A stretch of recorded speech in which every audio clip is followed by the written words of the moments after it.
kita membantu apa ya, lingkungan di sekitar rumah kita juga lebih adem gitu, lebih lebih sehat juga. Selain dari kita punya pangan sendiri dari 40 atap yang sudah aku tekan semua itu, bumbu dapur lengkap semua gitu ya. Bumbu dapur itu paling nggak ada habisnya panen. Dari lengkuas, jahe, kunyit, daun jeruk, daun salam. Aku punya daun sengkubak itu micin alami dari Dayak. Terus apalagi jahe gitu ya, daun bawang, seledri. Jadi rimpang-rimpangan terutama. Mungkin banyak orang yang aku lihat begitu panen diambil semua, tapi kalau aku metik seperlunya gitu. Jadi ketika kita nanam juga kita hanya pakai seperlunya, itu penting banget, bukan kita panen semuanya terus udah gitu udah habis gitu. Terus kita harus mulai dari awal, enggak, petik seperlunya gitu. Karena dia akan tumbuh dan beranak terus, terutama kayak rimpang-rimpangan dan bumbu dapur itu. Jadi bumbu dapur lengkap. Aku nggak pernah bebelian bumbu dapur kecuali ya bawang aku nggak tanam. Sebetulnya bisa juga, cuman di atas udah nggak cukup. Tapi setelah aku hitung itu udah mencukupi 70% dari belanjaan aku. Dan ini membuktikan bahwa kita sendiri sebagai manusia itu, walaupun kita hidup di kota, walaupun aku kerja setiap harinya, kita itu bisa mandiri gitu. Menanam sendiri untuk pangan kita, tanpa kita harus kelaparan nantinya karena akibat dari krisis iklim ini gitu. Mungkin banyak orang berteriak, wah nanti kelaparan, kekeringan. Tapi sekarang apa yang kita bisa lakukan? Sesimpel kita menanam kembali di kebun kita gitu, nggak melulu kita mungkin mikirnya jauh-jauh harus tergantung dengan mungkin pertanian di sana gitu, karena memang perubahan iklim ini sangat berpengaruh terhadap pertanian kita. Kalau misalnya airnya udah rusak, air itu kan segalanya ya, sumber kehidupan nggak cuma manusianya tapi juga tumbuhan dan binatang. Kalau airnya sudah tercemar, pasti manusianya tercemar gitu, apa yang masuk ke tubuh kita tercemar karena dia diserap oleh tanaman, dia juga diminum oleh hewan gitu. Jadi ya sekarang masalah kita banyak gitu. Air sudah tercemar, kekeringan sudah terjadi. Sekarang mungkin di kota kita ngerasain polusi udara, tapi kalau kalian ngobrol sama mungkin pembantu kalian di rumah gitu yang tinggal di desa, kalau mereka cerita itu masalahnya pada air sekarang di sana, di mana sumurnya udah pada kering, jadi penyakit kulit.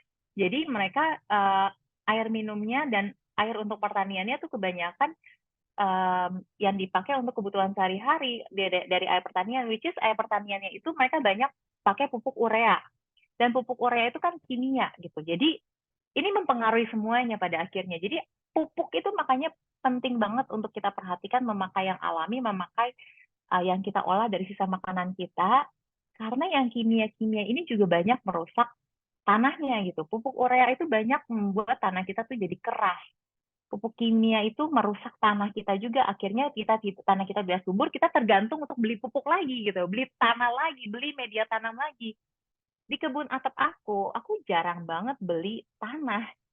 Aku cuma pakai banyak pakai daun kering sebagai karbonnya, dicampurin dengan si kompos yang aku olah dengan si komposter ini gitu. Atau enggak palingan aku beli sekam padi gitu. Sekam padi soalnya bagus banget untuk campurannya gitu. Jadi karbon itu kan emang diperlukan untuk pembuatan si kompos. Nanti aku akan jelasin pengolahan kompos lagi. Cuman yang perlu ditekankan di sini bahwa yang kita lakukan dengan urban farming ini sangat membantu perubahan iklim yang terjadi supaya manusianya juga lestari. Dan di kebun ini juga ya banyak dibantu oleh kayak aku ngajar, kalau diundang ngajar, aku tuh menolak menerima plakat dan sertifikat. Aku biasanya bilang, saya tidak menerima plakat dan sertifikat, saya menerima tanaman.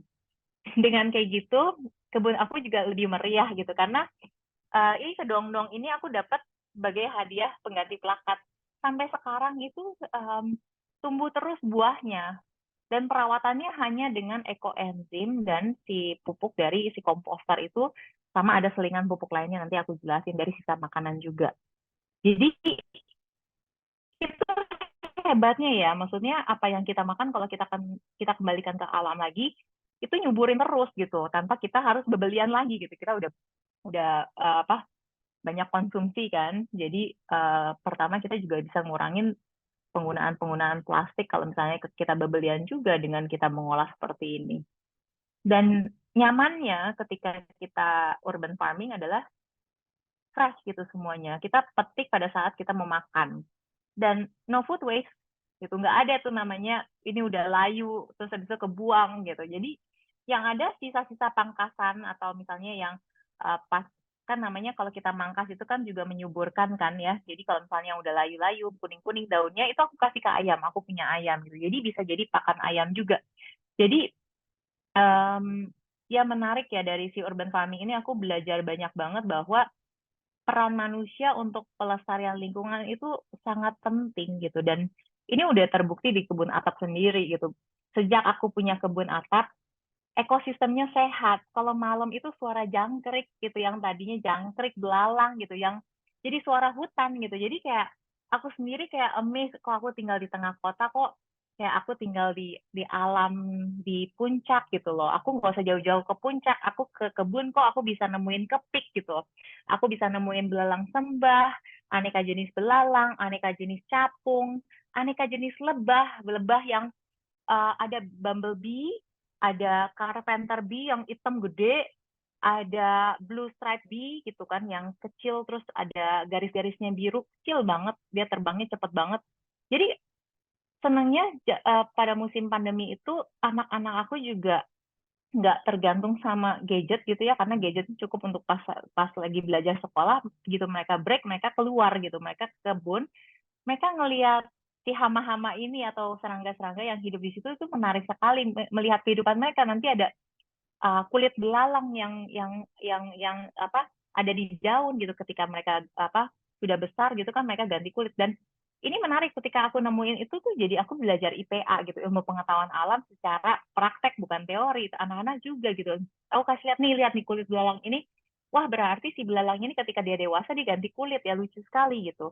Atau anak-anaknya begitu banyak dalam satu daun mengumpul semua anak-anak belalang, itu kan menarik, itu suatu hal yang nggak pernah aku temuin di pelajaran gitu. Jadi ya seneng sih, maksudnya kita bisa menumbuhkan kehidupan lain gitu, nggak cuman tanamannya tapi si ekosistemnya ini. Dan dengan kita belajar perawatan alami, nggak cuman kompos tapi juga anti hama alami, hanya dengan memakai sisa makanan. Aku cuman pakai sisa kulit bawang atau ekoenzim itu fermentasi sisa kulit dengan air gula merah gitu ya atau gula alami, didiamin 3 bulan itu kita diajarkan untuk tidak membunuh hama. Aku belajar dari BSD Agato yang di Puncak gitu ya, adalah Romo perintis kebun organik di Indonesia, dan dia bilang bahwa kita tuh tidak boleh membunuh hama atau serangga, karena dengan kita membunuh salah satu dari mereka itu kita merusak rantai makanannya. Jadi justru mungkin sama kayak misalnya di laut gitu ya, kalau kita membunuh satu jenis ikan, nanti rantai makanannya juga rusak gitu. Sama seperti yang di kebun juga seperti itu. Mereka tuh udah punya rantai makanan yang mereka saling memakan satu sama lain. Misalnya rantai makanan teratas itu adalah kepik. Kepik itu makan hama-hama kayak kutu kebul segala macam gitu. Jadi kadang-kadang kayak misalnya kutu-kutu gitu juga aku suka biarin dulu gitu. Misalnya udah terlalu banyak baru aku semprotin anti hama si ekoenzim itu. Cuman kalau misalnya ya sedikit-sedikit sebetulnya dia akan hilang sendiri gitu. Jadi karena aku juga ngelihat banyak serangga-serangga lain yang makan dia gitu. Jadi even semut juga aku suka ngeliatin lagi makanin hama gitu. Jadi kadang-kadang orang berpikir, ih semut, aku nggak mau ada semutnya gitu. Gimana mau punya kebun tapi nggak punya semut gitu. Tapi semut itu kan ada rantai makanannya sendiri dia untuk menghidupi kebun kita gitu. Jadi ini yang menarik ya. Dan ini contoh lubang biopori. Lubang biopori ini untuk pengolahan sampah organik yang bisa langsung di tanah.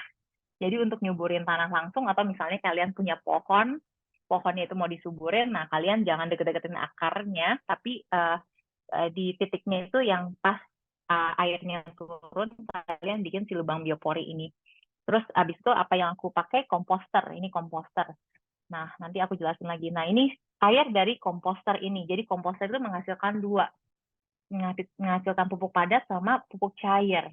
Ya, jadi pupuk itu setiap minggu harus kita kasih.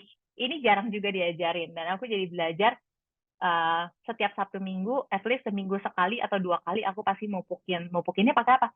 Pakai ini pupuk cair yang keluar dari komposter. Komposter aku cuma cemplungin sisa makanan ke situ, terus kasih daun kering, terus aku semprotin air rendaman beras pas awal. Tapi ketika dia udah 2 minggu, dia akan keluar ini pupuk cair.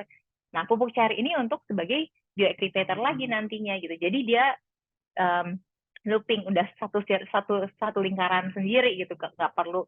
Kalau sekarang kan banyak dijual tuh yang mesin-mesin untuk ngolah organik yang bisa ditaruh rumah gitu, nggak perlu mesin, nggak perlu motor, nggak perlu listrik, ini udah berjalan dengan sendirinya. Dan ini menarik sekali gitu, dan itu berguna banget. Sama aku juga nampung air hujan di sini. Nampung air hujan tuh menurut aku penting banget ya, karena apalagi kayak musim kemarau gini gitu. Jadi kalau kita nampung air hujan dari lama gitu, kalau misalnya mungkin rumahnya belum dibangun, bisa ditanam di tanah penampungan air hujannya tuh bisa dari pipa peralon langsung ke penampungan di dalam tanah gitu dengan apa si tampungan air lainnya. Tapi kalau kalau aku karena rumahnya udah rumah mertua gitu, jadi aku sistem tambal sulam aja gitu. Jadi dari pipa peralon aku dari talang air langsung pipa peralon, dari pipa peralon langsung ke drum 200 liter yang udah ada kerannya. Nah, dari atap dari tutupnya ini aku langsung sambungin ke pipa peralon. Terus banyak yang nanya ada nyamuk nggak, ada jentik nyamuk nggak? Enggak, karena ini kan langsung. Jadi nggak ada lubang. Intinya jangan ada lubang yang untuk genangan air ini langsung. Jadi pipanya langsung ke penutupnya ini gitu. Dan ini membantu banget untuk kalau misalnya kita mau bikin ekoenzim, perlu air, mau nyiram pupuk cair, mau apa nyiram-nyiram gitu. Jadi air hujan itu sebetulnya sekali aja hujan itu banyak banget, berlimpah banget gitu. Kalau aku udah kumpulin itu aku punya 3 drum kan, 200 kali 3. Jadi itu tuh udah luber-luber. Jadi sebetulnya lebih dari itu gitu. Jadi sebenarnya aku nggak maksimal juga, tapi ya aku seadanya. Tapi dengan seadanya ini berguna banget untuk kebutuhan di kebun. Karena ternyata air hujan tuh setelah aku cek pH-nya juga 7. Jadi pH-nya bagus banget untuk si tanahnya kita.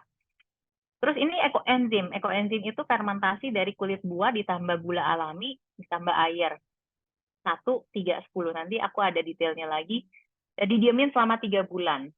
Airnya itu untuk serbaguna, untuk anti hama, untuk pupuk, untuk kulit, untuk segala pembersih. Jadi ekoenzim tuh kegunaannya macam-macam ya. Dan setelah aku pakai untuk pupuk itu kelihatan kerasa banget, itu buahnya tuh subur banget. Planter bag sekecil kayak 30 cm, tingginya cuma 20 cm, aku tanam jambu, kok bisa berbuah banyak gitu. Maksudnya media tanamnya padahal jarang banget aku tambahin gitu kan. Aku cuman kadang-kadang aku kasih kompos campur yang si sekam pas panen gitu. Tapi yang perawatan lainnya ya pakai ekoenzim ini yang paling sering sama si pupuk cair, si komposter.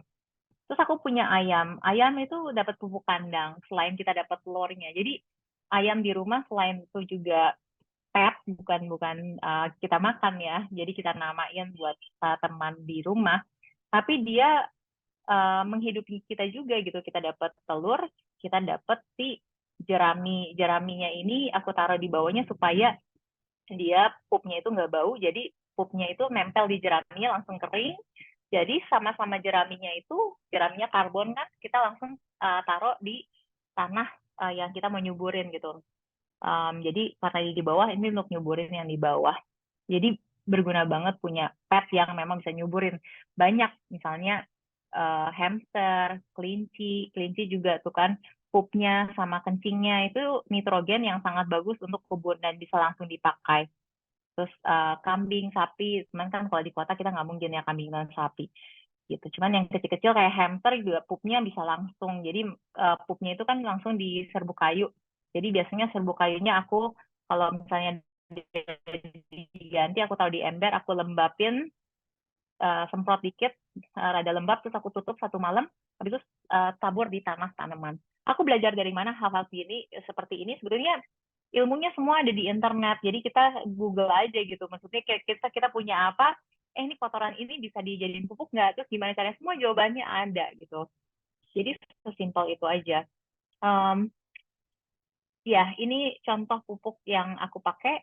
Jadi kalau misalnya di dapur, aku udah siapin wadah-wadah kecil yang udah ada tutupnya.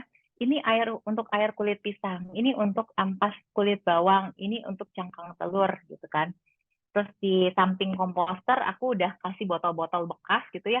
Ini untuk pupuk cair gitu. Jadi orang rumah yang ngebantu udah tahu alurnya karena penting banget dibanding kayak kita cuman ngomong terus udah gitu kita nggak kasih wadahnya mereka nggak akan kerjain. Jadi penting untuk kita kasih nih wadahnya sama aja kayak pemilahan sampah.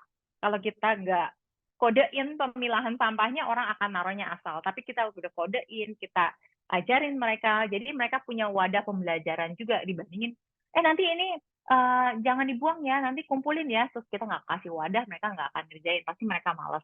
Jadi siapin wadah itu penting. Jadi ada 5 wadah di dapur untuk air rendaman beras, kulit kulit pisang, ampas bawang, aneka bawang ya, terus sisa makanan, sama apa lagi tuh, cangkang telur 5 di dapur kotor yang ada tutupnya, terus aku tandain gitu. Nah untuk kebun selain manfaatnya untuk dimakan, jadi pewarna alami, untuk apa bungkus-bungkus kayak daun-daunan buat bungkus itu kalau misalnya, jadi aku nggak pernah beli aluminium foil sama sekali. Aku selalu kalau misalnya manggang-manggang pakai daun, misalnya daun kunyit gitu, yang wangi-wangi juga gitu. Jadi daun pandan. Jadi intinya tuh kita tuh nggak perlu memakai yang ada di supermarket gitu. Dengan ada kebun, kita bisa melihat yang ada di kebun untuk kita pakai. Apalagi untuk bakar-bakar dan rebus-rebus itu lebih lebih enak juga dan lebih wangi juga gitu kan. Sama punya bunga telang. Bunga telang tuh enaknya ya, bunga telang sama daun cincau itu aku jadiin vertical wall karena dia sustain. Jadi nggak ada kayak dia mati gitu, nggak pernah, udah 3 tahun dia terus ada walaupun misalnya kalau bunga telang itu kan harus dipetikin bunganya terus. Kalau misalnya dia udah jadi kapri terus dia tua, nah itu dia akan cepet tua, tapi setelah kita pangkas-pangkas lagi ini muda lagi gitu. Jadi udah dia terus ada gitu. Sama si daun cincau juga kayak gitu, ada terus. Dan jadi kita punya jelly alami, kita punya pewarna alami, teh alami, tanaman obat juga. Jadi nyaman banget gitu untuk pelestarian si kebun kita. Jadi kalau misalnya kebun organik penting banget kita punya 5. Apa aja? Sayur, bumbu dapur, terus bunga, edible flowers aku pilihnya, buah, sama herbs-herbs yang wangi-wangi gitu ya. Nah, si herb sama bumbu dapur itu kan biasanya ada wangi-wanginya. Kayak misalnya daun bawang, seledri gitu kan, daun adas. Itu banyak banget dipakai sebagai anti hama alami. Jadi aku suka selingin di antara sayur-sayuran. Supaya kita nggak usah semprot-semprot. Namanya kita orang yang kerja setiap harinya, kita nggak punya waktu di kebun untuk kayak petani setiap hari semprot-semprot gitu. Tapi kita punya cara gimana caranya selang-seling tanaman supaya dia sebagai anti hama alami sendiri gitu. Jadi itu caranya kalau di kebun organik aku juga belajarnya seperti itu. Mereka taruh tuh daun bawang di antara semua sayuran-sayuran yang mereka tanam karena itu anti hamanya gitu. Jadi itu penting. Sama bunga. Bunga juga anti hama alami. Jadi kalau misalnya serangganya datang, dia nggak makanin, saya belalang paling suka makanin sayur kita. Dia nggak hinggap di sayur kita, tapi dia hinggapnya di bunga. Dia makanin daun dari bunganya karena dia tertarik sama warnanya gitu. Kayak misalnya kita punya bunga matahari. Jadi edible flowers aku pakai zinnia, kenikier telang, torenia itu sustain. Dan kalau misalnya nanti udah jelek, udah tua, nanti numbuh lagi di mana? Kayaknya udah disebar sama serangga juga gitu. Jadi padahal aku nggak nanam, tapi numbuh lagi di tempat lain gitu. Jadi ini menariknya kalau misalnya kita punya kebun organik, serangganya itu menjadi penyebar dari bibit-bibitnya sendiri gitu kalau misalnya udah tua gitu. Jadi aku nggak nanam si bayam ini kenapa ada lagi gitu ya, padahal udah nggak ditanam lagi gitu. Jadi dia tumbuh lagi, udah tinggal rapiin. Malah dapat bonus tanaman-tanaman liar lainnya dari kebun. Kalau kita nanam organik kayak daun ginseng, terus tirai bumi, pegagan, apa ya, banyak bayam duri gitu. Banyak tanaman-tanaman sayur-sayuran yang itu bonus dari alam sendiri ketika kita nanam organik. Nah, jadi nanam organik itu selain alamnya sehat, serangganya sehat, alamnya bekerja sendiri, kita ngurangin polusi, kita ngurangin sampah, kitanya juga hemat. Jadi nggak ada ruginya sama sekali gitu. Dan menyenangkan melihat kehidupan si serangga-serangga ini di kebun kita. Aneh kan, di atap masa bisa ada kodok gitu, padahal aku nggak punya kolam di atap gitu kan. Itu yang menarik gitu. Ini kayak dia bisa ganti kulit si belalang, nggak pernah ngeliat belalang ganti kulit gitu. Jadi ya itu menariknya si kehidupan di kebun, nggak cuma tanamannya tapi kehidupan binatang-binatang yang hidup di situ. Nah, tadi mungkin saya ngebahas tentang organic waste, tapi sekarang aku juga pengen mungkin sedikit memberi tips ke teman-teman bahwa unorganic waste itu juga bisa menghasilkan uang. Jadi caranya gimana? Kita cuci, pilah, kasih ke bank sampah. Itu yang aku lakukan. Jadi di pilahan itu penting banget kita taruh di sumbernya. Jadi jangan, dulu aku taruh di dapur. Karena aku tinggal sama mertua sama kakek ipar. Yang ada aku kecapean milahin sampah yang tidak terpilah. Akhirnya jadi pembantu di belakang juga males gitu kan. Tapi ketika aku mulai pindahin pemilahan sampah ini di ruang tamu, di meja makan, karena pintu masuk langsung meja makan dan ruang tamu, orang yang mau buang sampah, orang langsung taruh di pemilahan yang benar. Jadi kalau misalnya mereka salah taruh pun, kita cuma lihat, ini kok salah taruh, kita tinggal pindahin gitu. Lebih mudah dibanding semuanya udah campur aduk sama organik, jadi bau gitu. Jadi aku pisahin organik sendiri, kertas sendiri, plastik sendiri, kaca kaleng sendiri, saset plastik sendiri. Nanti aku kasih tahu sebabnya, e-waste sendiri. Saset plastik itu tidak diterima sama banyak bank sampah.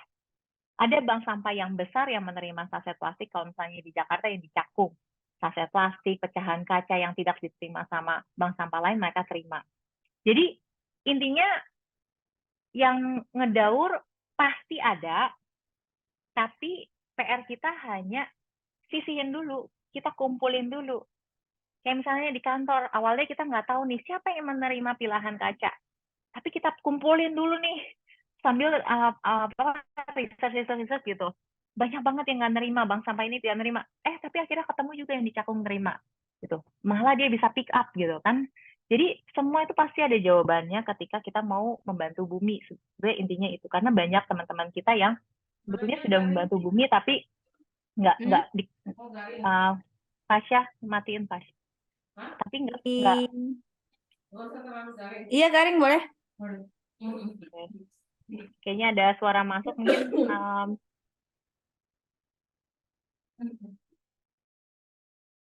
Oke. Iya. Jadi pengolahan tuh ada banyak.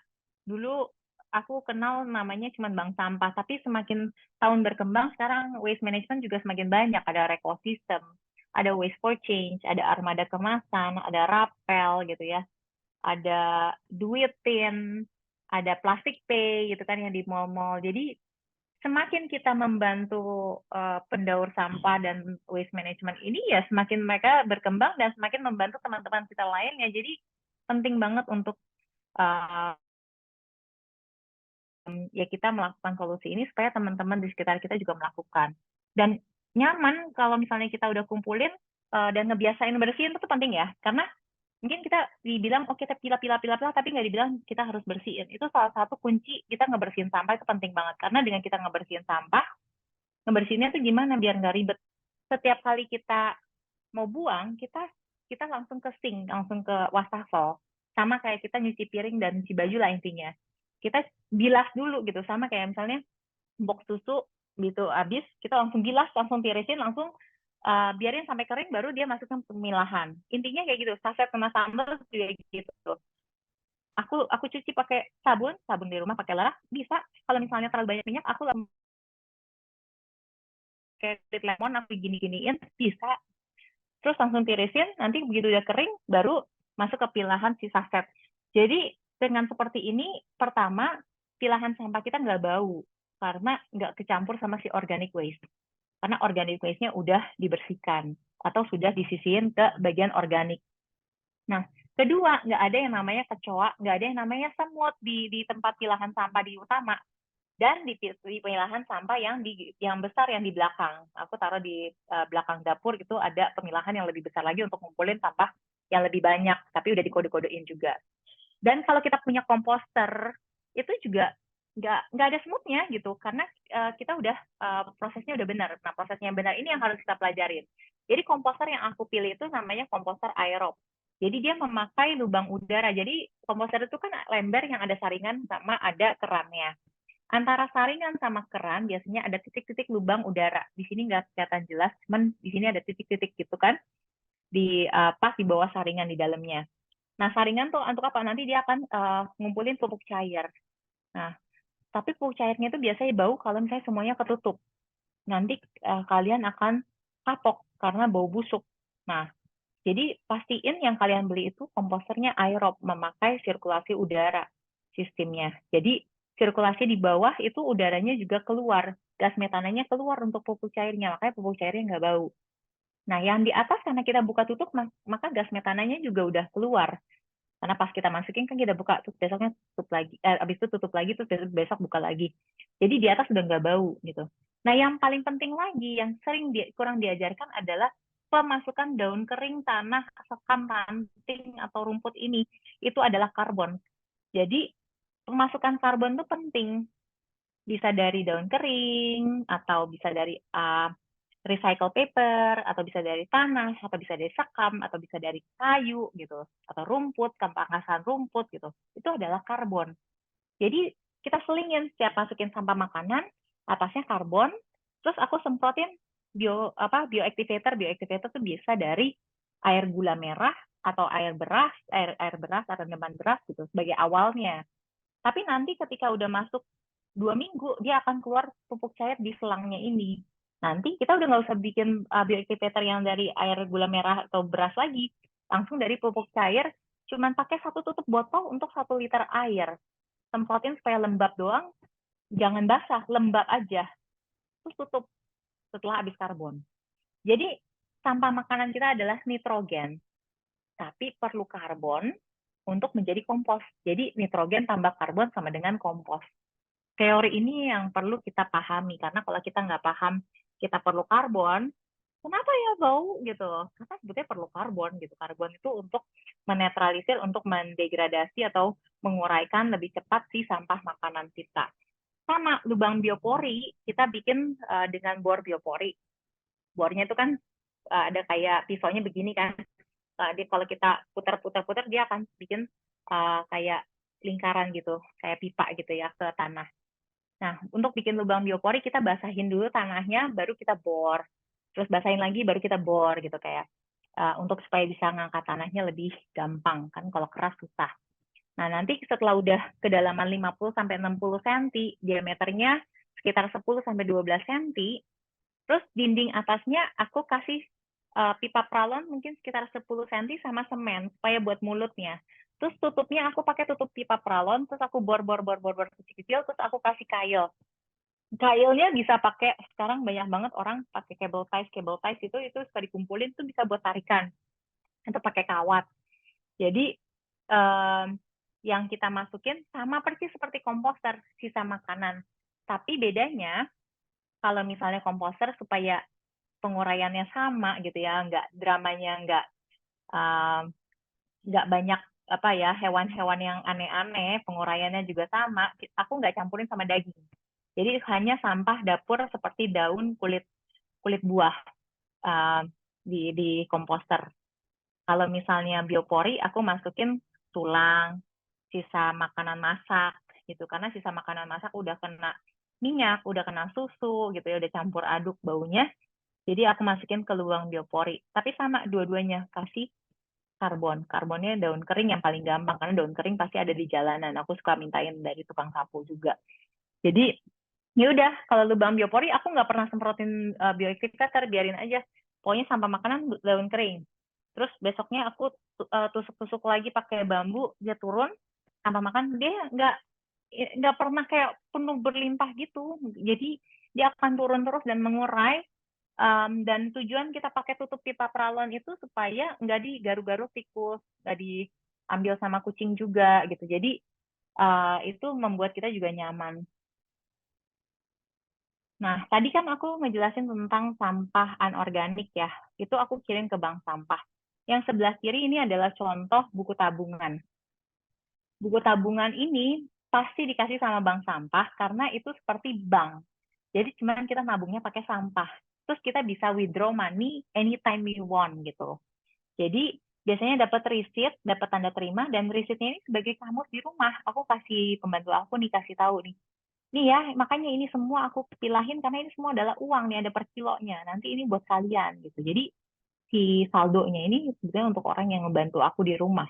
Jadi aku kasih mereka gitu. Jadi misalnya udah banyak, terus aku bagi dua, yang orang rumah sama ada supir juga yang bantu kirim ke sana. Jadi kita bisa apa ya, menginvolve mereka untuk ikut membantu, tapi juga menjadi bagian dari si penghasilannya juga. Jadi mereka juga bisa melihat bahwa sampah itu ada uangnya gitu. Yang aku harapin ketika mereka pulang kampung atau di rumahnya juga ikut ngerjain ini gitu kan, nggak cuma di rumah aku doang. Dan selain bank sampah, banyak banget waste management lain yang memang ngebantu kita untuk ngolah sampah. Di Demi Bumi kita menerima saset biji kopi, pasta gigi, sama ada yang kasih kita kain. Udah banyak sih yang kasih kain, jadi jangan kasih kain. Jadi kita menerima kain dari sisa katalog pabrik, sama ada tirai jendela, sama ada ya apa sisa-sisa kain lainnya ya yang udah dicoret-coret gitu, kita juga olah juga. Cuman yang banyak dari teman-teman dari kafe, dari rumah-rumahan yang kirim ke kita itu banyak tuh yang kasih saset biji kopi, karena saset biji kopi itu kan alufoil yang mixed material, jadi nggak bisa didaur ulang. Padahal itu food grade dan bahannya bagus. Nah itu kita olah jadi snack pouch. Kalau misalnya pasta gigi atau tube plastik yang biasa buat salep-salepan ya, yang bahannya keras, yang plastik, yang seperti ini kita jahit, kita jadiin tag buat tanaman karena kita bikin multi-use container. Jadi ya ketika kita milah, sebetulnya kita membantu orang-orang kreatif yang mau mengolah juga, seperti si bank sampah. Banyak ibu-ibu pengrajin saset-sasetan gitu juga ngambil dari situ gitu. Jadi mereka untuk menemukan material kreatifnya mereka dari sampah juga lebih mudah. Apalagi kan kita selalu bersihin. Jadi bank sampah tidak menerima sampah yang kotor juga di situ. Jadi ya itu membantu banget. Dan make up, mungkin banyak teman-teman yang bingung make up bekas dikirim kemana. Nih Maraton Kebaikan dia merias wajah mayat. Jadi banyak sisa-sisa make up yang masih ada itu, jadi jangan dibuang-buangin. Kalian bisa kirim ke si Maraton Kebaikan ini. Nah, tadi sampah dapur kan aku bilang aku jadiin pupuk. Nah, ada yang langsung selain diolah dengan komposter dan biopori, ada yang langsung bisa dimasukin ke tanah yang aku taruh tadi di dapur ya. Kulit bawang, kulit pisang, cangkang telur, air cucian beras, tapi juga ampas kopi, ampas teh. Jadi kalau misalnya ada ampas, langsung aku tabur ke tanah, tutupin tanah lagi. Ingat, tabur tanah, tutupin tanah, karena tanah itu karbon. Yang orang suka lupa, iya kok aku ditaruh di tanah terus disemutin, jadi semutnya banyak di rumah. Karena pakai pot misalnya gitu. Karena dia lupa tutupin tanah lagi gitu. Tanah itu membantu penguraian, membantu nggak bau juga gitu, nggak bau busuk. Jadi taruh tanah, tutupin tanah. Mungkin konsepnya paling gampang mikirnya, kita ngelihat hewan. Kucing misalnya, kucing kalau buang kotoran dia pasti gali lubang, tutup lubang. Mungkin seperti itu konsepnya gitu. Kalau binatang aja paham, masa manusia tidak paham mengembalikan alam dengan alamnya lagi bagaimana. Tutup lubang, gali lubang, tutup lubang, intinya gitu. Jangan lupa ditutup. Nah, si air rebusan atau air rendeman sayur buah itu siram ke tanaman. Air rendaman kacang yang nanti kita ajarin nih untuk pembuatan tempe, siram ke tanaman. Jadi jangan pernah membuang anything yang sudah terkena makanan, sayang kalau kesing itu. Aku biasanya siram ke tanaman. Itu menyuburkan juga. Nah, kulit bawang itu sebagai anti hama alami juga gitu selain jadi pupuk. Karena dia bau, anything yang bau-bau itu biasanya bisa ngusir hama. Nah, aku biasanya aku rendam 2 malam, airnya aku campurin air lagi. Jadi pakai airnya cuma 5 mili karena bau banget, terus untuk larutin dengan air biar nggak panas juga, terus semprotin ke daun tanaman. Kalau air kulit pisang itu juga direndam 2 malam, itu juga langsung tabur, itu langsung pupuk ya. Kalau kulit pisang itu potasium airnya, tapi juga kulitnya aku langsung taruh di tanah, tutup tanah lagi gitu. Kalau cangkang telur itu kalsium, jadi cangkang itu bisa dimakan kan, bisa jadi pakan ayam juga, pakan binatang kayak misalnya kalau punya anjing, kalian tahu itu bisa jadi kalsiumnya dia dengan ditumbuk. Nah, cangkang telur ini biasanya aku tumbuk halus biar lebih cepat terserap ke tanah. Atau misalnya kalau mau dihancurin kasar itu bisa jadi kalau misalnya kucing biar dia nggak mau injak-injak karena tajam di tanah gitu ya. Jadi bisa jadi untuk ya untuk anti hama juga kalau misalnya di kebun biar nggak dikencingin kucing gitu. Air rendaman beras, of course itu paling subur ya, itu bagus banget. Jadi jangan dibuang ke sink. Ekoenzim adalah fermentasi yang kita buat dari kulit buah dan sayur dicampur dengan gula alami dan air. Didiamkan selama 3 bulan. Jadi selama 3 bulan itu biasanya bulan pertama, bulan ke-1 itu mengeluarkan gas metana. Jadi kita harus keluarin dulu gas metananya. Nah, perbandingannya gimana? 1, 3, 10. Gulanya misalnya 100 gram, kulit buah campur sayur 300 gram, air 1 liter. Aku pakai wadah yang tutupnya mulutnya lebar, jangan yang mulutnya kecil. Kenapa? Supaya dia tidak meledak. Kalau udah meledak pakai yang botol air mineral bekas, kalian kapok terus nggak mau bikin lagi. Jadi kalian nggak mau kan kalau gagal. Jadi yang paling nyaman adalah pakai wadah bekas kerupuk gitu ya. Itu kan tutupnya lebar. Jadi pada masa bulan, jadi kalau udah perbandingan seperti ini udah dicampur aja. Nah, nanti gulanya itu biasanya aku pakai molase lebih murah. Aku beli kayak cuma 10 ribuan gitu ya, 1 drum besar. Jadi nyaman banget si molase ini. Untuk ditimbang juga nyaman gitu kan ya. Langsung udah cair soalnya. Setelah 1 bulan, pada masa 1 bulan, setiap kalau misalnya mulutnya lebar itu 1 minggu atau 2 minggu sekali kita buka tutupnya terus tutup lagi gitu. Jadi supaya ngeluarin gas metananya aja terus biasanya langsung keluar terus tutup lagi. Udah gitu doang. Biasanya aku taruh di bawah wastafel supaya aku nggak lupa karena kita selalu cuci tangan gitu kan. Pada 1 bulan pertama, setelah 1 bulan pertama udah kelar, baru bulan kedua dan ketiga jangan dibuka sama sekali gitu. Jadi udah ditulis nanti panennya tuh pas bulan ketiga tanggal berapa. Aku biasa taruh di tempat teduh. Aku taruh di kamar mandi yang nggak kepake. Ya udah di situ tempat penyimpanan ekoenzim aku. Jadi jangan taruh di yang tempat kena matahari dan harus bersih tempatnya gitu. Jangan deket sampah, itu penting banget ya karena ini justru bagus banget nanti hasilnya. Ini bukan sampah.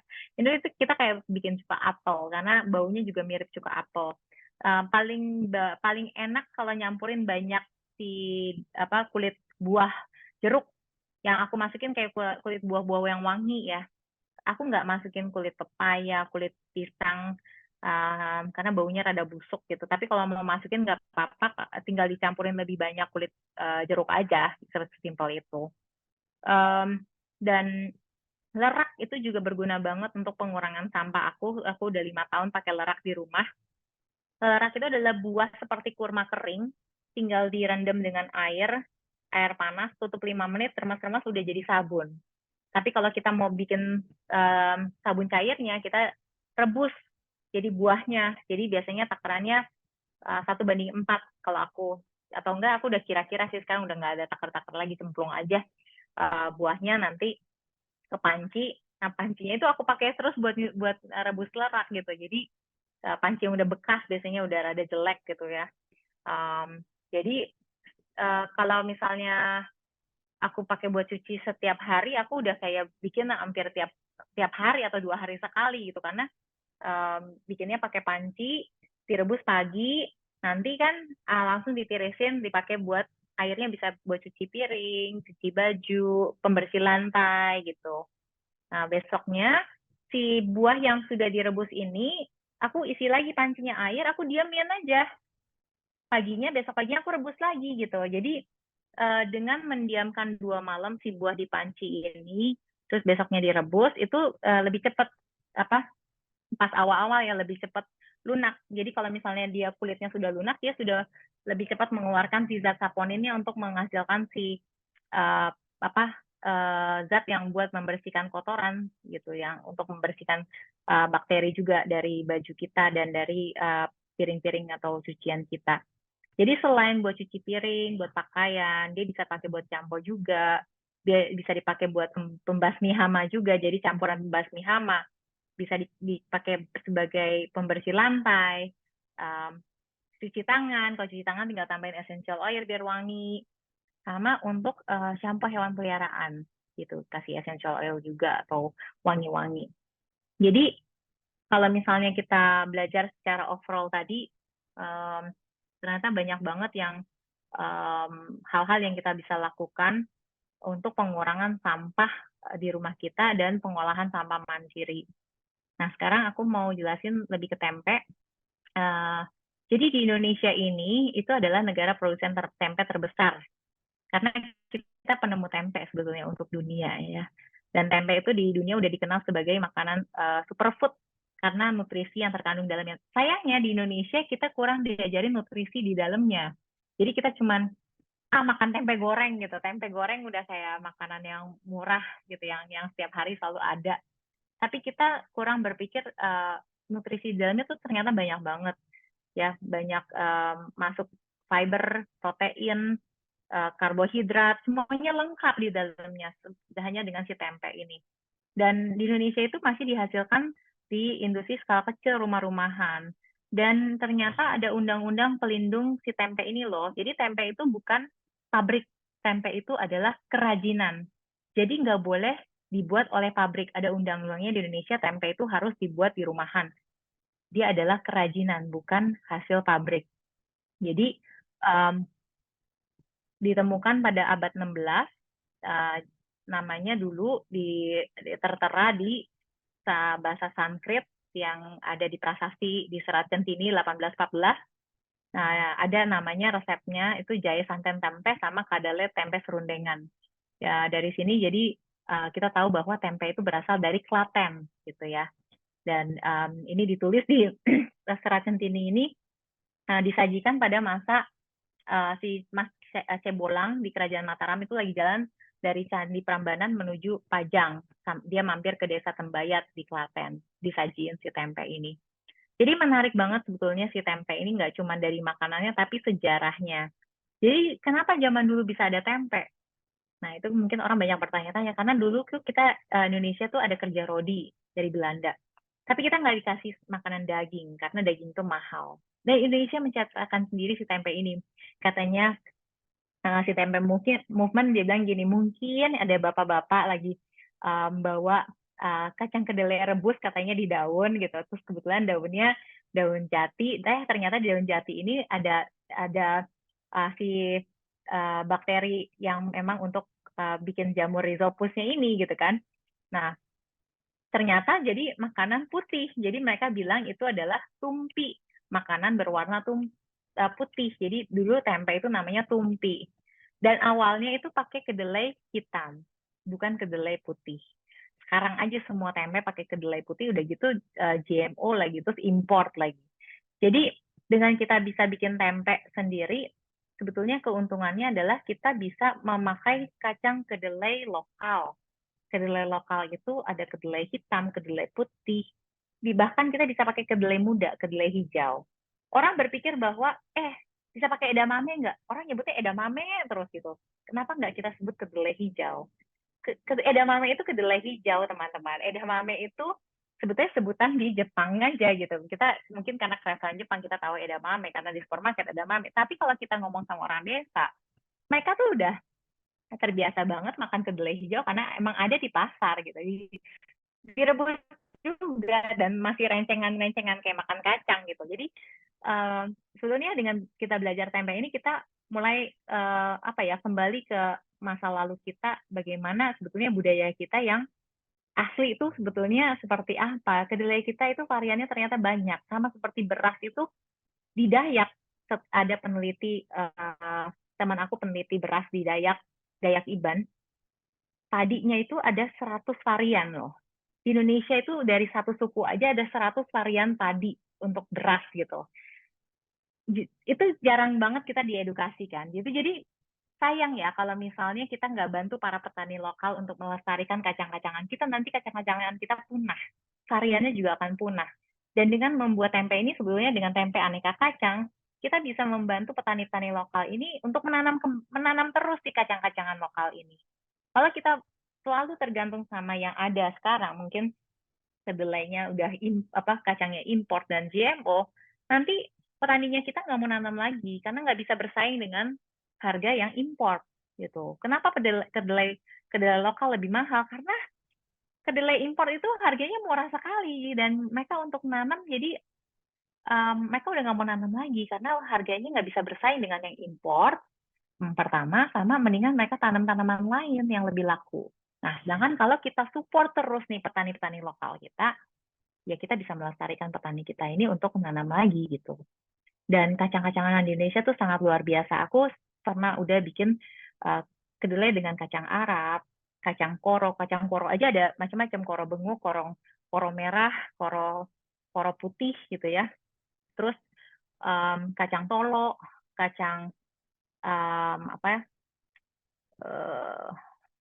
kacang gude. Jadi di setiap daerah di Bali kan ada kacangnya masing-masing kan. Di Bali kacang gude kalau nggak salah waktu itu, kacang tolo dari Jawa ya kalau nggak salah aku beli.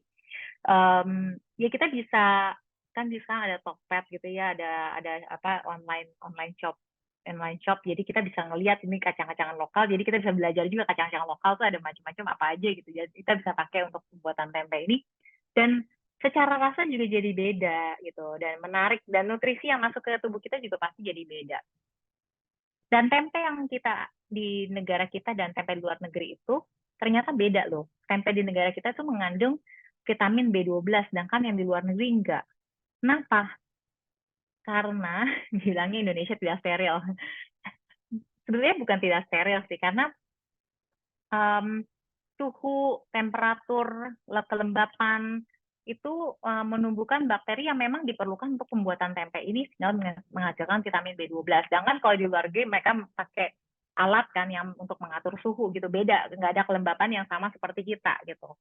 Bahkan sekarang nih lagi kita cuacanya panas banget, yang harusnya bikin tempe itu 2 hari ya, aku bikin tempe itu 1 hari jadi. Jadi sebenarnya itu bukan keuntungan sih ya kalau kita negaranya semakin lama semakin panas. Cuman ternyata bikin tempenya semakin cepat gitu loh. Kalau misalnya suhunya lagi panas banget pas 37 derajat gitu loh. Jadi itu proses juga mesti hati-hati pas pembuatan tempe, jangan plek-plek bilang 2 hari langsung ngeceknya baru 2 hari. Biasa pas 1 hari aku udah ngintip gitu. Oh ini kayaknya udah mulai lapisannya udah mulai mau mutih semua, berarti tinggal berapa jam lagi, lama-lama kita terbiasa. Dan tempe yang dimakan mentah itu menghasilkan probiotik dan prebiotik alami. Jadi kalian nggak usah makan makanan luar kayak yogurt seperti itu yang banyak gulanya juga. Makan tempe itu dapat probiotik alami, tapi tempe mentahnya ya. Kalau misalnya probiotiknya nggak mau hilang, kalau misalnya kalian mau masak, kalian bisa kukus kan biasa 100 derajat. Atau enggak air fry kan bisa kalian set di bawah 115 derajat Celcius gitu. Supaya probiotik dan prebiotiknya nggak hilang. Dan makanan tertua tempe itu ada namanya sambal tumpang. Mungkin ada di sini yang udah pernah nyoba sambal tumpang, enak loh. Dia kayak pecel tapi bukan pakai bumbu kacang, jadi pakai tempe gitu, tempe yang busuk sama tempe yang mentah dikukus terus dikasih di rumah aku pernah bikin dikasih daun salam, lengkuas, daun jeruk gitu ya biar wangi gitu kan, sama cabe gitu terus ya itu kayak itunya apa sih kayak pecelnya gitu. Jadi enak banget. Rasanya kayak sedikit kayak oncom, tapi enak deh. Nah, jadi jamur yang hidup fermentasi si tempe itu ada di daun. Jadi ragi alami itu ada di daun, namanya daun waru atau daun jati. Jadi kalau misalnya kalian melihat di Indonesia, kalau misalnya kalian ke pantai, di pantai-pantai misalnya kalian ke Bali, ke Belitung, ke pantai manapun lah, biasanya selalu ada pohon waru ya. Bunganya juga cantik. Um, daun waru itu biasanya ada bawahnya ada selaput putih-putih itu loh. Nah, yang selaput putih-putih itu sebetulnya yang dipakai untuk pengembangan si fermentasi si tempe ini. Namanya lapisannya itu Rhizopus oryzae ini. Jadi untuk fermentasi. Jadi ada di bawah si daunnya si waru. Jadi zaman dulu kan nggak ada ragi bubuk kayak sekarang ya. Zaman dulu ya aslinya ya dari si daun. Sampai sekarang sebetulnya di Jogja masih banyak tempe yang alami yang masih dari ragi yang alami seperti itu. Dan ada 28 jenis daun pembungkus di Indonesia yang udah pernah dipakai sama tempe movement untuk bungkus daun, dari pernah dicoba. Jadi kalau misalnya kalian ke wilayah Indonesia, sebetulnya yang menarik adalah bungkus daun itu macam-macam. Ada kayak misalnya di Belitung, namanya pakai daun simpor. Tempenya dibungkus dan dibuat pakai daun simpor, karena di sana paling banyak daun simpornya. Dan kalian tahu nggak, pas aku ke Sumatera, di Sumatera, tapi bukan di Belitung, di Sumatera, di Tangkahan waktu itu, Sumatera Barat, itu di daerah konservasi gajah, itu ada daun pohon simpor, buahnya, itu ternyata buahnya mereka pakai buat shampoo. Jadi shampoo alami di sana, di suku sana ternyata pakai simpor, pohon simpor juga. Buahnya tuh kayak jambu, dalamnya kayak ada lendir-lendir warna pink gitu, terus itu shampoo dan conditioner. Jadi menarik ya kalau kita belajar tentang tanaman, tentang pangan, ternyata ada hubungannya sama perawatan juga gitu. Dan Indonesia tuh kayak bahan-bahan labun. Kalau misalnya di Dayak, daun remas dikit udah langsung berbusa banyak gitu. Itu keren banget dipakai buat cuci piring, buat sabun, buat shampoo gitu. Jadi kita tuh keren banget, tapi kita harus mau belajar dari suku adat kita intinya. Kalau misalnya kita hanya belajar mungkin dari negara lain, kita nggak belajar dari negara kita sendiri, hal-hal seperti ini akan punah dan kita nggak bisa nerusin ke anak-anak kita. Gitu. Jadi penting banget untuk belajar dari negara sendiri dan pergi ke negara sendiri gitu. Dan manfaat bikin tempe sendiri tentunya kita juga kreatif, dan yang masuk ke tubuh kita juga kreatif tentunya ya. Jadi kacang-kacangnya juga beda-beda. Jadi nggak ada penyakit juga yang kan banyak orang bilang katanya orang nggak boleh makan kebanyakan kacang kedelai karena estrogennya tinggi, kayak cancer nggak boleh makan kacang kedelai atau misalnya autoimun atau apa. Ya karena kita makan kacangnya itu terus gitu loh. Kalau kita bikin tempe dengan kacangnya beda-beda, tentunya yang masuk ke tubuh kita juga beda-beda, nutrisinya juga beda gitu. Karena kacang itu kan kalau misalnya yang kulitnya warnanya beda, itu juga ada vitamin tambahan dari kulitnya. Makanya saya diajarkan sama Mbak Wida Winano, kalau misalnya kacangnya yang ada warnanya kulitnya jangan dikupas semua. Misalnya kacang yang beli pakai tempe kan ada dua kacang, kedelai putih sama kedelai hitam. Yang kedelai putih kalian boleh kupas semua, kedelai hitam itu boleh, kalau misalnya kalian langsung campur, boleh setengahnya aja. Jadi kalian kulitin. Dalamnya sama warnanya sama kedelai putih. Tapi kalau misalnya kalian rebus nantinya, jadi nutrisi dari si kulitnya itu nanti masuk ke si kacangnya kita gitu. Jadi nanti kacangnya warnanya ada hitam. Jadi bisa setengahnya kita nggak kulitin kalau misalnya kacangnya berwarna. Tapi kenapa setengahnya harus dikulitin? Kenapa langsung nggak dikulitin semua aja? Karena pada masa fermentasi itu nggak boleh basah. Nanti ketika kita habis rebus kan kita harus keringin. Kalau nggak dikulitin biasanya masih ada basah di antara daging dan kulitnya, soalnya masih ada selaput basah di situ. Jadi itu yang bisa bikin tempenya nggak jadi gitu. Itu yang harus diperhatikan nanti ya. Jadi aku pernah bikin tempe dengan beras juga, beras merah aku pernah bikin, quinoa aku pernah bikin, bahkan ubi aku juga pernah bikin. Jadinya rasanya kayak tape gitu. Jadi menarik ya bikin tempe itu, maksudnya kita bisa eksperimen sendiri dan malah kadang-kadang over eksperimen nggak jelas gitu. Jadi karena kita jadi penasaran pakai bubuk inilah, bubuk ono gitu kan, kayak bubuk paprika, terus aku pakai keju, terus kejunya bisa meleleh. Wah, ini menarik banget karena masa fermentasi kan biasa panas, terus kejunya udah melt gitu. Jadi itu menarik. Terus apa kalau pakai kacang hijau, kacang hijau itu yang paling mudah sebetulnya karena dia pas direndam jangan lama-lama, nanti nunggu tunas gitu. Kalau misalnya rendam cuma 8 jam kalau kacang hijau. Kalau misalnya kacang kedelai kan 2 hari. Nah, kalau misalnya sampai 1 hari, besoknya tuh udah numbuh tunas tuh kacang hijau. Nanti kalau udah numbuh tunas ya jangan lupa ditanam aja. Atau enggak, kalian lanjutin jadi toge juga nggak apa-apa. Atau enggak, lucunya waktu itu aku ngerendam kacang kedelai hitam 2 malam padahal, terus numbuh tunas. Terus aku sisihin kayak sekitar 8 kacang gitu, yang udah ada tunasnya, aku tanam. Sekarang aku punya pohon kedelai di rumah. Jadi ya mungkin kalau misalnya numbuh tunas is a sign for you untuk nanam gitu. Jadi itu yang menarik, dan aku punya kedelai di rumah jadinya. Kedelai hitam lagi yang aku punya tanamannya. Jadi kalau misalnya pas ngerendam, semua ampas-ampasnya itu jangan dibuang, kita jadiin kompos. Jadi kita siram ke tanaman. Jadi biasa rendam 2 malam itu kan biasa ada buih-buih busa terus bau busuk, terutama kedelai ya. Kalau kacang lain nggak ada bau busuknya. Nah biasanya pas kita cuci, aku sudah siapin ember pada masa pencucian. Embernya untuk sisihin air yang rendamannya ini, masukin ke ember baru nanti siram ke tanaman gitu. Jadi jangan dibuang ke sink. Sama ampasnya juga ketika kita habis ngulitin, itu juga masukin ke ember untuk siram ke tanaman juga. Jadi semuanya dijadiin kompos.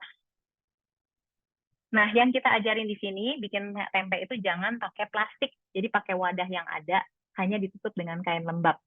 Atau enggak dengan daun. Ya. Wadahnya bisa apa aja, bisa keramik, bisa kaca, bisa wadah-wadah jelly. Jadi bisa lucu-lucu gitu.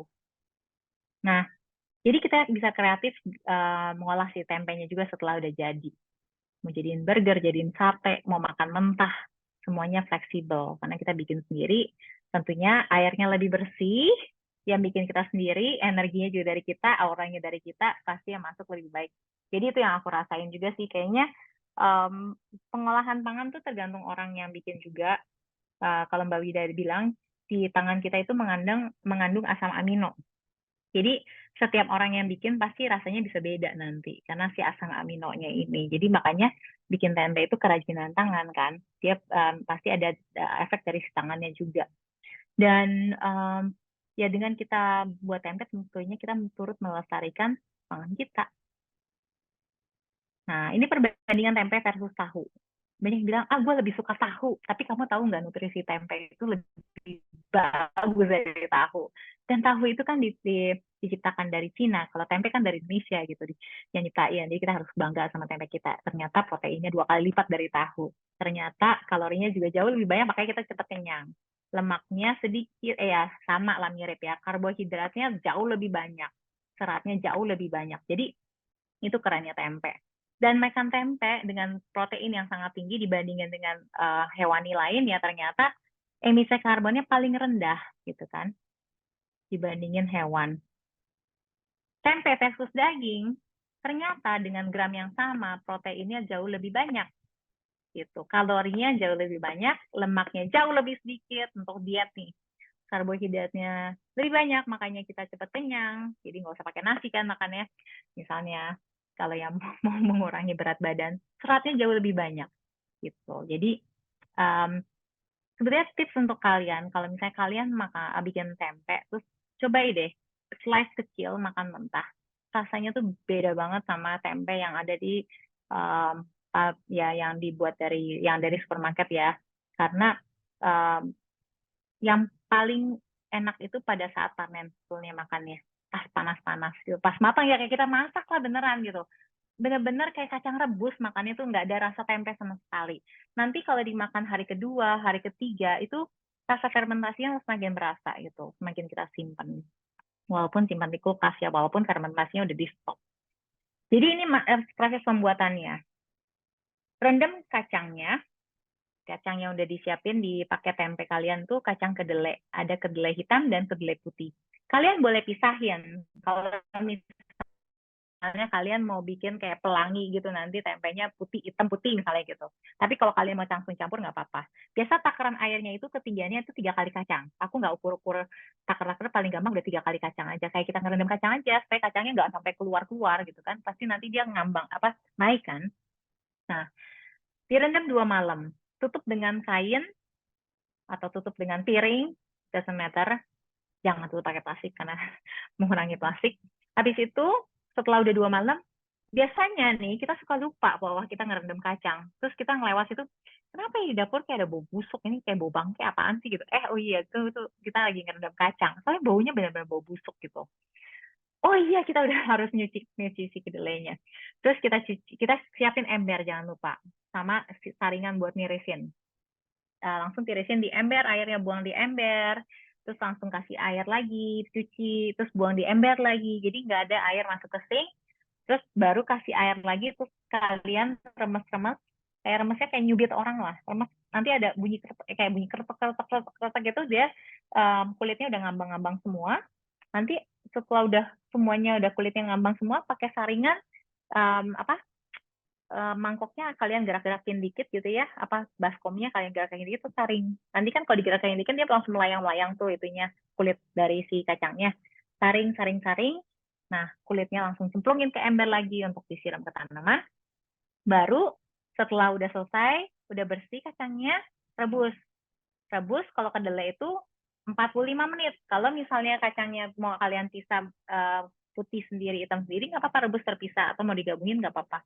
Jangan lupa tadi kedelai hitam, tengahnya dikulitin ya, gitu. Supaya ngikat. Nanti kalau misalnya nggak dikulitin, nanti nggak ngikat karena masih basah. Jadi sesudah setengahnya dikulitin, baru direbus 45 menit. Kacang-kacang lain juga kebanyakan 45 menit, media juga 45 menit, terus kacang merah juga 45 menit. Yang beda cuman kayak misalnya kacang almond karena dia keras itu sekitar 1 jam. Jadi kadang-kadang tergantung kacangnya juga ya, kalian pokoknya asal dia matang jangan benyek gitu. Kalau benyek nanti susah kasih raginya dan jadi ancur ya. Terutama kayak kacang hijau ya, itu gampang benyek kan ya. Kayak 10 menit juga udah cukup ngerebus gitu kan.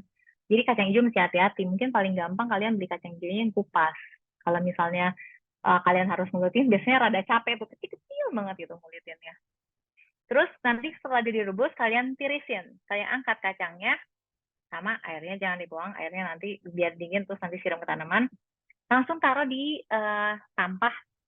Sampahnya biasanya aku alasin kain bersih, kacangnya taruh situ, terus aku elap biasanya dengan kain bersih lagi. Atau enggak kalian angin-anginin, kipas-kipas, pakai kipas sate kalau rajin. Biasanya pas kalau lagi panas-panas dia lebih cepat kering. Atau enggak di angin-anginin biasa, tapi kalau angin-angin biasa nanti lalat datang, jadi kalau aku sih lebih prefer aku lap-lap-lap dengan tangan tuh lebih, dengan tangan dan kain bersih itu kayaknya lebih cepat gitu ya. Nah, setelah udah kering semua, pastiin kering semua, itu penting, kering. Keringnya gimana ngelihatnya nggak ada mengkilat-mengkilat itu kayak basah gitu kan, sama sekali nggak ada. Karena kalau misalnya ada, itu bikin tempe gagal. Jadi masa pengeringan itu paling penting. Yang paling penting itu masa pengeringan sama pada masa pemberian ragi itu harus rata. Ya. Nah, pengeringan ini harus kering banget, baru taruh di wadah misalnya baskom lagi untuk campurin ke ragi kan. Jadi raginya itu takarannya aku udah tulis di paket tempe kan, kalau misalnya untuk 250 gram kacang itu 1 sendok teh ragi. Nah, tadi aku lupa, pas perendaman kacang itu harus dikasih palape. Palape itu apa? Palape itu adalah cairan perendam kacang. Dia adalah bakteri asam laktat. Kenapa perlu dikasih palape? Padahal kalau misalnya cari-cari di blog, nggak ada yang ngajurin pakai palape. Sebenarnya itu untuk anti gagal. Palape itu membantu si asamnya itu semua keluar, jadi kacangnya bersih. Kenapa kadang-kadang tempe itu bau tengik atau gagal atau basah pas hasilnya? Karena dianya itu masih mengandung asam di kacangnya itu. Karena kacangnya kan kacang tua biasanya. Jadi biasanya kalau pas perendaman tuh asamnya keluar semua tuh yang dari bui-bui hitamnya itu. Nah, tapi nanti kalau misalnya nggak ada palapenya udah habis, bisa pakai cuka. Cukanya itu pas saat nomor 4, pas pemberian ragi, bukan perendaman. Jadi ada 2 tips di paket tempe kalian tuh. Di bukletnya ada tips 1 sama tips 2. Tips 1 pakai palape, tips 2 itu kalau palapenya nggak ada bisa pakai apa? Bisa pakai cuka, tapi cukanya itu sebelum pemberian ragi di nomor 4. Jadi rendamnya air biasa aja 2 malam. tapi kasih cukanya pas nomor 4, pas sebelum pembelian ragi. Takaran cukanya sama seperti takaran ragi. Cukanya untuk apa? Sama, untuk membunuh bakteri sama menstabilkan pH dari si kacang. Nah, setelah udah dikasih ragi rata, aduk rata ya, make sure semua butir-butir dari si kacang ini kena ragi. Itu penting banget. Nanti baru bungkus dengan daun. Nah, daun pisang itu bisa dicuci. Karena aku kan tipe orang yang pengen bersih juga ya, supaya nanti nggak kotor gitu. Jadi daun pisang itu aku suka cuci pakai si lupa sama si sabun lerak gitu. Aku cuci, terus baru dibersihin dengan lap sampai kering ya, jangan masih basah. Baru dipakai buat bungkus gitu. Atau ya kalau misalnya males, kadang-kadang aku pakai lap doang, aku bersihin gitu. Terus itu juga bisa, cuman untuk make sure bersih aja. Terus udah gitu dibungkus pakai daun.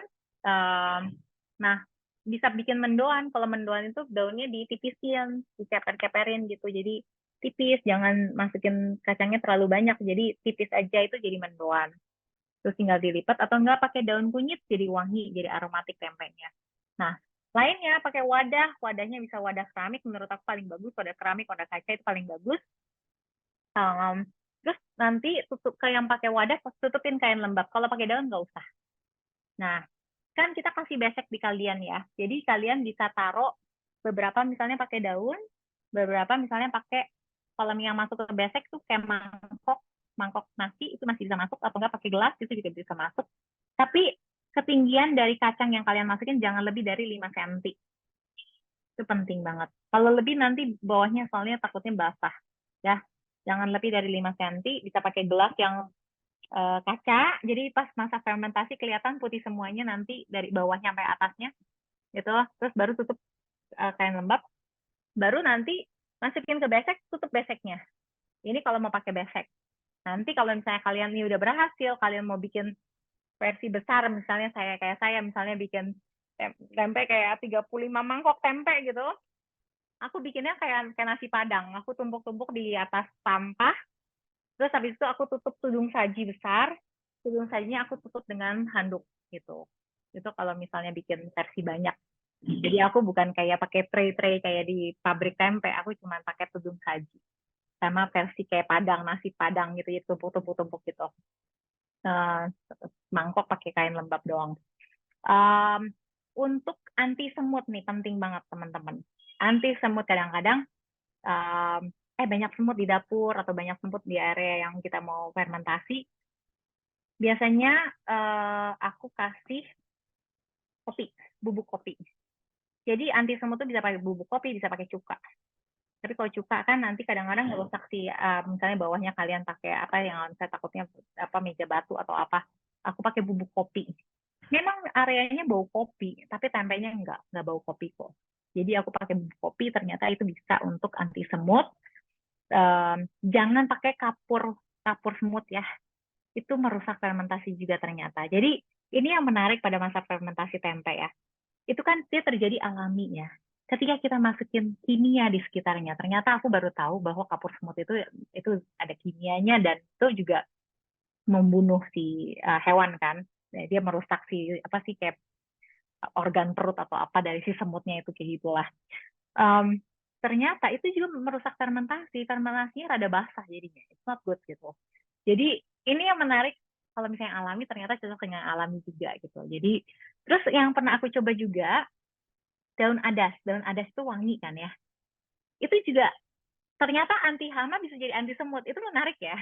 Jadi aku kelilingin dengan daun adas itu juga bisa jadi anti semut, itu juga menarik. Jadi ya kalau misalnya kalian sekitarnya suka banyak semut, coba deh si kopi dan si daun adas atau dikombin dua-duanya, itu juga menarik. Atau si cuka, banyaklah bahan-bahan alami lainnya. Itu cinnamon ya, kayu manis juga katanya bisa. Nah, kalau beseknya terus taruh mana, bisa kalian taruh di ruangan, jangan yang kena matahari. Kalian tutupin handuk lagi gitu beseknya tadi. Kalau pakai besek, kalau pakai tudung saja tutupin handuk gitu. Jadi atau enggak, kalau misalnya kalian wadah doang tutup kain lembab, misalnya wadahnya kayak piring Pyrex itu yang piring bening itu yang besar, terus taruh di oven itu juga bisa. Jadi oven tuh bisa jadi kayak pengganti lemari, buka sedikit ya. Intinya masa fermentasi itu harus ada sirkulasi udara dari bawah dan atas. Bawah itu bisa dari rak, jadi si wadahnya bisa taruh di atas rak si oven, si lemari ovennya dibuka sedikit, aku ganjel cempal biasanya gitu. Itu juga bisa. Nah, ini yang buklet yang ada di paket tempe kalian ya. Kalian bisa baca di situ. Semoga tulisannya tidak terlalu kecil. Kalau misalnya terlalu kecil ya kalian bisa foto di sini. Atau kalian bisa lihat video nanti.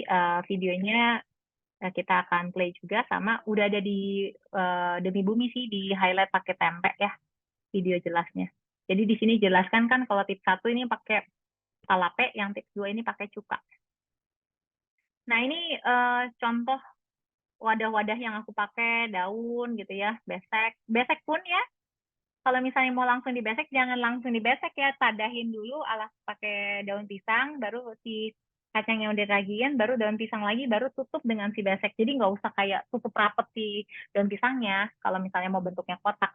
Tapi jangan lupa, kalau pakai wadah atau pakai gelas atau pakai apa, supaya padat tempenya, itu kalian tekan pakai apa sih belakang punggung dari si sendok, ditekan tekan tekan tekan tekan tekan supaya dia padat ya gitu, kalau misalnya udah ditaruh semua gitu. Jadi supaya rapat lah gitu. Nah, jadi bikin nanti tempenya kalau dipotong padat jadi nggak pecah. Nah, ini bisa dicampur kayak kedelai pakai kacang merah gitu. Ini yang merah ini aku pas ngerebus pakai angka atau pakai dragon fruit atau pakai buah naga. Terus ya aku pakai edible flowers nih, pakai ezinia, pakai bunga mawar. Ini yang pakai gelas nih, kalau pakai gelas menariknya pada masa fermentasi dia putihnya tuh nanti kelihatan gitu, udah rata belum bawahnya. Tapi kalau misalnya nggak kelihatan transparan juga nggak apa-apa, kita bisa lihat dari atasnya. Jadi kalau atasnya dia udah mulai tumbuh selaput putih ya, jamur putihnya pada hari pertama, itu berarti fermentasi udah bekerja. Kalian boleh intip tapi jangan terlalu lama, tutup lagi karena nanti takutnya suhunya berubah. Itu aja. Oke, untuk teman-teman nih kalian boleh foto sebelum aku mulai video untuk pembuatan tempenya biar lebih jelas. Kalian semua yang hadir di sini dapat diskon untuk pembelian produk Demi Bumi. Jadi kalian boleh foto sampai tanggal 3 September ya. Oke, ya boleh ya, aku ganti ya. 1, 2, 3, 4, 5, 6, 7, 8, 9, 10. Oke, aku stop share, aku ganti play video pembuatan tempe biar kalian lebih jelas ngebayanginnya. Ini wah, besok clear, besok ini bersih deh langitnya, senang deh.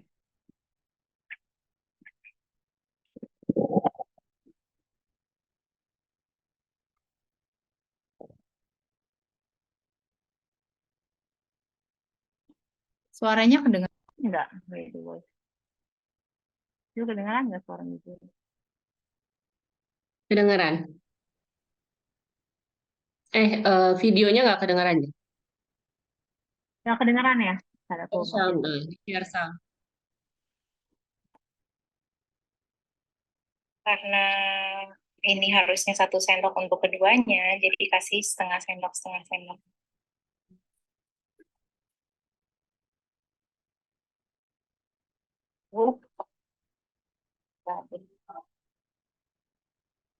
Tutup.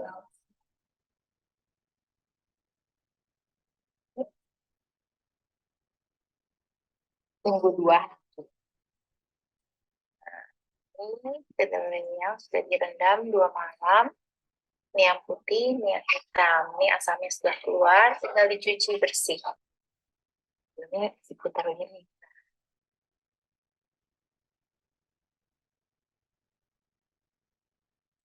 Terus, rada dalam menterok nih. Oh, hati-hati ini. Tak kabur semua kulitnya. Wah, seru ya.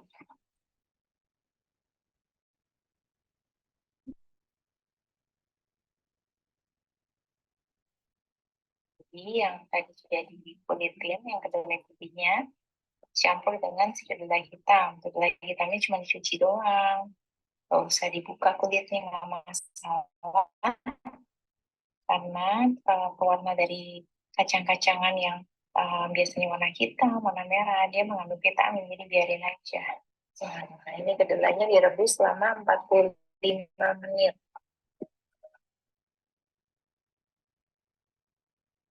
Setelah mendidih, apinya kecilin dikit.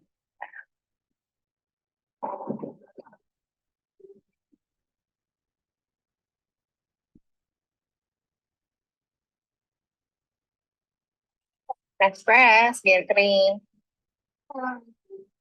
Tidak.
Oke, untuk teman-teman yang mau langsung tanya, boleh mungkin em, 5 orang.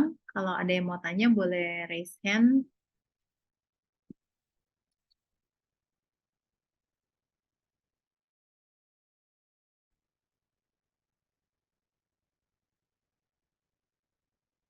Oke, kita dulu nih.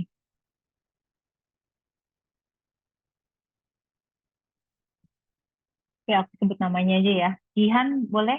Kalau mau ngomong, Ya Kak, sebelumnya terima kasih banyak sudah memberikan materi yang sangat sangat sangat menarik ya. Saya pemula banget di sini dan saya berterima kasih banyak kepada tim Demi Bumi. Yang ingin saya tanyakan ini Kak, sebenarnya GMO itu apa ya Kak? oke. Seperti bakteri gitu ya atau gimana? Terima Enggak, kasih. GMO itu sebetulnya kayak genetic modified organism. Jadi dia di-cloning gitu. Jadi dia DNA-nya dari genetik genetik DNA-nya sudah dimodified sehingga bisa membuat mungkin tanaman-tanaman yang tadinya mungkin cara pengembangbiakannya juga terlalu lama atau cepat busuk gitu. Jadi di dunia sains itu dia sistemnya kayak cloning gitu, cloning DNA. Jadi mengawinkannya tuh udah diselek DNA yang bagus-bagus. Makanya biasanya kalau hasil buah-buah yang hasil GMO atau sayur GMO atau kacang GMO itu perfect gitu ya, nggak ada yang jelek bentuknya, semuanya bisa sama persis gitu. Jadi itu udah genetic modified gitu. Jadi udah dari laboratorium dikembangin ya. Jadi bukan sistem natural gitu sih. Mungkin bisa di Google lagi mungkin detailnya kalau misalnya mau tahu tentang si GMO ini. Tapi itu genetic modified, jadi hasil laboratorium pembiakannya, pengawinannya gitu. Baik Kak, terima kasih banyak. Sama-sama. Ratna, mungkin boleh? Halo, malam Kak. Maaf ya Malam. saya nggak open kamera karena sambil ngelonin bayi nih, gelap. Nggak apa-apa. Iya, makasih ya atas kesempatannya. Saya mau nanya dalam pembuatan tempe. Kakak kan itu direbus ya. Kalau misalkan dikukus itu nanti hasilnya gimana Kak? Sama atau ada perubahan? Iya, untuk ngematenginnya dikukus atau ngerebus nggak apa-apa kok. Biasa aku akalin rebus karena aku mau nambahin misalnya aku suka pakai ada dragon fruit atau misalnya aku pakai bunga telang gitu. Jadi ya, tapi kalau misalnya mau dikukus juga nggak masalah, bisa gitu. Sama aja kok hasilnya. Yang penting pas udah matang jangan sampai bonyok aja. Jadi biasanya takarannya kayak kita ngerebus mie lah gitu ya, sampai al dente gitu, jangan sampai bonyok gitu. Nanti pada saat membuat pemberian pengeringan juga susah karena lengket-lengket, sama pemberian raginya juga susah gitu sih. Oh ya, oke. Oh ya, sama satu lagi Kak, kalau misalkan ditutupnya itu kan pakai apa tadi, anduk basah ya. Terus Ya, kalau pakai yang apa sih, kain, biwax, kain yang sudah di apa tuh, kalau yang itu biwax ya? beeswax Ya. nggak bisa. Kalau beeswax itu soalnya dia kedap. Jadi jangan pakai plastik. Jadi tujuan pakai handuk atau kain lembab itu, kalau handuk kan ada pori-porinya. Jadi dia bisa menyimpan kelembapan lebih lama karena biasanya kalau handuk itu ada tebal, biasa handuk muka. Tapi bisa juga pakai kain dapur juga bisa kok gitu. Jadi itu ngelembapinnya biasa pakai air bersih gitu, air minum, terus aku peres gitu, asal lembab, jangan basah ya gitu. Pakai kain bisa, cuman kalau kainnya tipis kayak kain sapu tangan biasanya kayak udah 1 hari biasanya kering dia gitu, jadi besokannya bisa dilembapin lagi kainnya pas kita lagi ngintip misalnya gitu. Oh, berarti kalau itu tetap dicek ya kainnya, kalau misalkan kering, Ya, itu lagi lembapin lagi. ya, Oke, baik. Saya rasa cukup Kak. thank you. Ya, makasih Kak, sama-sama. Dwi boleh? Malam, Mbak Jess. Malam. Ya, aku off kamera nih karena sinyalnya agak jelek tadi. Nah, aku ada beberapa pertanyaan nih, Mbak Jess. Jadi sebelumnya aku tuh juga udah PO kan tempe almond dari Mbak Jess, dan aku makan langsung tanpa dimasak segala macam, dan itu enak banget. Dan aku bikin nih sendiri, Mbak Jess, mau coba lah bikin. Terus sebelumnya aku udah coba bikin tempe juga dari yang kelas kita kemarin waktu itu. Dan itu apa namanya, yang tempe almond ini agak susah. Jadi aku udah pokoknya ngikutin prosesnya. Itu direndam 2 hari, terus direbus 45 menit, tapi memang. Nah, itu ternyata loh, kulitnya kok nggak sengelupas kayak kacang kedelai gitu. Bahkan kayak mesti Ya, aku apa namanya, aku susah. beku gitu loh. Terus kayak ini jadi kayak satu-satu gitu, jadi kayak capek banget nih gitu. Nah, Emang, jadi ya. apakah memang kayak begitu prosesnya? Terus juga nggak jadi ternyata gitu. Karena raginya kan aku pokoknya 500 gram ya Mbak Jess, tapi raginya kan 1 sendok ya makan. Terus nggak jadi. Jadi apakah itu raginya harus ditambahin lagi walaupun secara gramnya 500? Itu buat tempe almondnya. Mbak Jess Oke. jawab dulu, aku ada pertanyaan lagi soalnya. Oke, oke. Jadi yang si tempe almond tuh aku lebih mending beli yang kulitnya udah dikupas.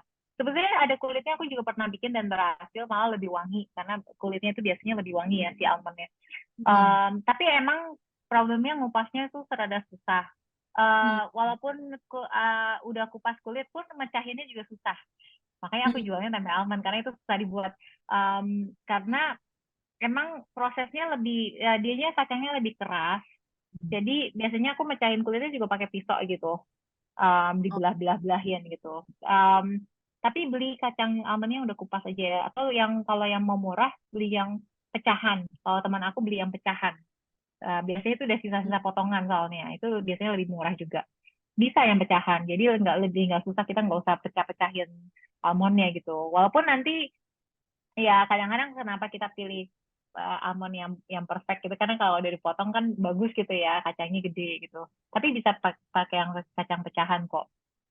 Terus pada masa perubusan biasanya kacang almond tuh dia memang cenderung lebih keras. Jadi biasanya lebih lama. 60 menit biasanya minimum ya, minimum 60 menit. Dihitung setelah dia udah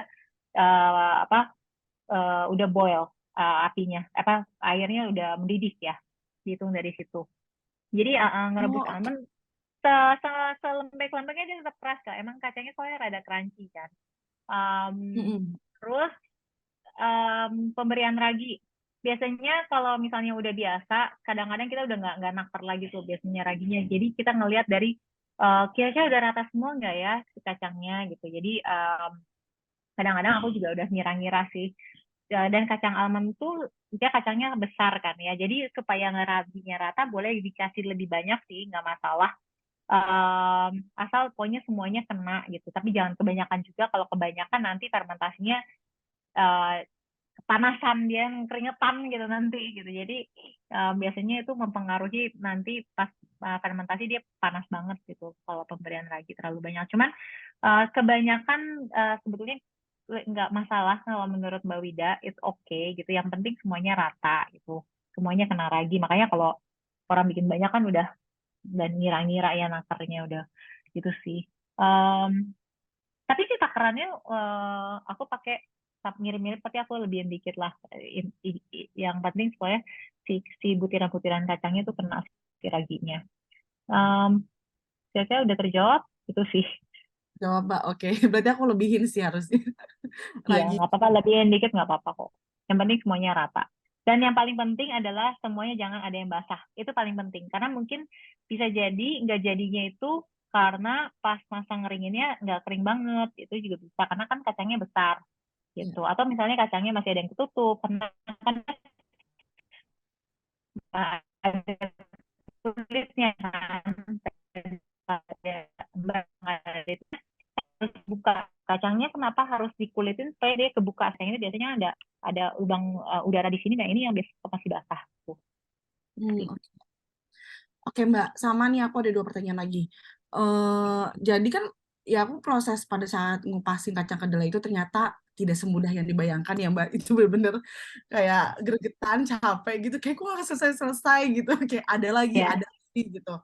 Nah misalkan masih ada sisa kulit yang terbawa pada saat kita ngeringin terus ragi gitu. Apakah itu mempengaruhi kualitas tempenya atau sebenarnya itu nggak boleh ada kulitnya ketika dimakan itu seperti apa? Terus misalkan pada saat rendaman juga nih Mbak, kan kita memang aku baca kan ada takaran airnya ya. Nah kalau misalkan airnya itu ternyata lebih banyak, apakah itu juga mempengaruhi dari proses atau hasil tempenya? Itu sih, Yes. Sebetulnya aku nggak pernah kebanyakan sih, yang ada kekurangan. Tapi sebenarnya nggak terlalu masalah ya kalau perendaman. Kalau tadi yang tadi pertanyaan sebelum yang perendaman apa? Kulit. kulitnya kalau ke bawah, kalau sedikit tuh nggak masalah, sama aja kayak kulit yang kayak yang kacang berwarna kan kita masukin kan gitu. Jadi biasanya yang mempengaruhi itu kalau kulitnya masuk terlalu banyak itu lebih cepat busuk aja gitu. Kayak terus lebih suka bau tengik gitu karena si kulitnya itu masih asam gitu. Tapi ya kalau cuma masuk sedikit sih nggak masalah gitu. Cuman Oke, kalau tempe yang bersih itu lebih lama soalnya jadi penyimpannya. Jadi lebih nggak cepat busuk. itu aja yang ngebedain ya. Oke, Iya. oke Mbak Jess, thank you. Thank you. Boleh ini selanjutnya Lee Xiaoyong. Iya, selamat malam Mbak Malam. Desi. Bisa dengar suara saya ya. Bisa. Terima kasih udah kasih kita pencerahan. Saya tertarik dengan yang komposter, Mbak. Untuk Oke. komposter itu kan saya baru punya ini ya, tanaman-tanaman gitu. Saya pengen bikin seperti itu. Itu tidak perlu ada cairan apapun ya, hanya kumpulan dari daun kering, tanah, sekam, ranting, rumput, sisa buah, sayuran, terus sisa kopi, daun teh, cangkang telur. Itu disusun kan tadi Mbak bilang selang-seling dengan tanah itu ya, dengan pupuk yang kompos itu ya. Nah, Jadi itu intinya tadi itu cuma contoh-contoh sisa makanan. Jadi aku sih nggak kayak urutan begitu yang cangkang di bawah kayak nggak kayak gitu sih. Jadi biasanya kan semuanya udah kecampur aduk di dalam wadah kan. Aku tumpukin aja semua, masukin situ, terus baru atasnya daun kering, baru semprotin bioactivator. Jadi kayak gitu aja, kayak sistem kue lapis gitu, lapis. semprotin Nanti apa dia Mbak? akan turun terus. Semprotin bioactivator. Bioactivatornya itu bisa dari air rendaman beras atau air gula merah. Oh Gitu. iya, oke. Supaya membantu mempercepat penguraian. Nanti dia akan turun terus, karena kan nanti dia basahnya itu akan menjadi air, jadi pupuk cair kan. Nah, Iya. nanti dia akan turun, dia akan kempes, dia akan turun terus gitu. Jadi sebetulnya komposter di rumah aku ada 3, jadi aku rotate aja. Jadi kalau misalnya yang satu udah penuh, nanti atasnya aku kasih sekam bakar, aku tutup 3 bulan, aku pindahin ke area lain yang supaya nggak dibuka tutup lagi gitu. Jadi nanti yang udah panen, nanti pas udah dikosongin, nanti taruh di tempat yang samping dapur lagi gitu. Jadi di rotate terus aja kayak gitu. Nanti kalau misalnya pas awal-awal, biasanya panen 2 minggu pertama dia udah panen pupuk cair kok. Nah, pupuk cairnya itu bisa jadi bioactivator. Jadi nggak usah pakai air rendaman beras lagi kalau berikutnya. Jadi kalau udah keluar pupuk cairnya, jadi 1 tutup pupuk cair ditambah 1 liter air itu untuk semprotan bioactivatornya. Gitu. Jadi setiap masukin sampah makanan, terus kasih karbon, terus kasih semprotan, asal lembab doang, terus tutup. Besokannya juga begitu. Jadi ya, bioactivator itu bisa dari pupuk cairnya itu. Tapi pupuk cairnya itu yang takarannya sama 5 mili tambah 1 liter air itu juga bisa jadi pupuk tanaman. Gitu. Oke. Itu untuk wadahnya misalnya tadi kan saya lihat ada kayak gentong gitu ya Mbak ya. Itu Ya. untuk lubangnya bikin sendiri gitu ya, pakai selang kecil. Aku sih kalau aku beli jadi komposter aerob, itu aku beli sama Akademi Kompos. Cuman kalau misalnya beli jadi komposter yang ketutup semua kan ada tuh yang dia ada kerannya kayak tap water gitu, terus sama tetap ada saringannya, tapi dia nggak lubangin. Aku bisa bor-bor sendiri. Aku bor ya pokoknya pas di bawah saringannya aku bor kecil-kecil. Mungkin kasih jarak 10 cm 10 cm gitulah keliling. Nah, itu supaya gas metananya keluar. Intinya perlu dibor kecil itu di bawah saringan, jangan terlalu bawah banget nanti malah airnya keluar kan. Itu supaya gas metananya keluar yang untuk pupuk cair. Kalau enggak pupuk cairnya nanti bau. Gitu aja sih. Oke. Terima kasih banyak. Ya, sama-sama. Oke. Selanjutnya mungkin aku jawab pertanyaan dari yang nulis di chat ya. Tadi yang GMO tadi udah aku jawab ya. Mungkin air rendamannya mengandung cuka. Apakah aman buat tanaman? Air rendaman apa ini? Air rendaman bekas kacang ya nggak apa-apa kok. Terus boleh dijelaskan GMO tadi udah. suhu rumahku lembab, mau ngeringin tempe setelah direbus itu agak tricky karena nggak kering-kering. Boleh nggak dijemur matahari? Sebetulnya kalau dia tuh akan fermentasi kalau misalnya lembab dan ketutup. Kalau misalnya dia suhunya lembab tapi maksudnya dianya nggak ditutup wadahnya, dia nggak akan fermentasi sih menurut saya ya. Jadi apakah ini tempatnya selembab itu dan tertutup itu pertanyaan aku sehingga dia fermentasi terus. Kalau misalnya ada lemari kulkas gitu, untuk stop fermentasi itu masuk ke kulkas. Jadi misalnya udah habis panen, untuk stopin panen itu bisa masuk kulkas itu untuk nyetopin gitu. Jadi biasanya kalau udah habis panen, biasanya aku angin-anginin di luar dulu biar kena udara, biar keringetnya menguap semua, panasnya menguap semua, biar dia dingin dulu, baru masukin kulkas. Masukin kulkas aku tutup di dalam wadah tertutup. Itu sih. Ya, cuman kalau misalnya dia tetap di dalam besek, di dalam daun pisang, tapi terus ditaruh di luar, kadang-kadang itu fermentasi lagi gitu. Selama dia masih ketutup, intinya dia suka fermentasi lagi gitu. 125 gram kacang kedelai putih, berapa banyak palape yang dibutuhkan? Jadi palape itu kan untuk 250 itu 1 sendok makan. Jadi kalau setengahnya ya berarti setengah sendok makan ya. Palape itu apa? Palape itu bakteri asam laktat yang dibuat oleh tempe movement untuk pengurangan air sebetulnya. Jadi pada masa perendaman kacang, biasanya kita membuang air yang begitu banyak untuk ngebersihin kacangnya. Sebenarnya dengan menggunakan palape ini, jadi kita cuci bersih kacangnya lebih mudah, jadi nggak ngebuang air terlalu banyak, sama asamnya udah keluar semua, jadi pH-nya lebih balance gitu, lebih stabil. Bakteri yang tidak diperlukan juga sudah mati. Itu bakteri asam laktat. Dia bahan alami juga. Kalau ditambahin garam, jadi nggak. Nah, garam ini tricky ya. Kalau menurut aku, lebih baik nambahin garam itu setelah udah panen. Misalnya kalau udah panen terus mau kasih sea salt and black pepper, itu lebih baik seperti itu dibanding terus kita kasih garam. Soalnya garam itu suka bikin mati bakterinya. Pas kita pemberian ragi itu kan kita nemuin bakteri kan, jadi jamur kan. Dia bisa matiin bakterinya. Jadi pernah aku pakai Himalayan salt jadi, tapi pernah juga pakai Himalayan salt berikutnya nggak jadi. Jadi mendingan jangan pakai deh menurut aku ya, nanti daripada kitanya rugi terus tempenya nggak jadi, udah susah-susah kita ngerendam dan ngebersihin. Mendingan terakhir aja menurut aku garamnya. Terus, tapi kalau aku udah yang selalu jadi itu pakai bubuk paprika, selalu jadi. Pakai bubuk kari itu dia ternyata bubuk kari itu tuh lembab ya, maksudnya dia basah. Jadi bubuk-bubuk itu juga mesti hati-hati. Bubuk jahe, bubuk kari itu bikin basah. Jadi itu juga bikin fermentasi nggak jadi.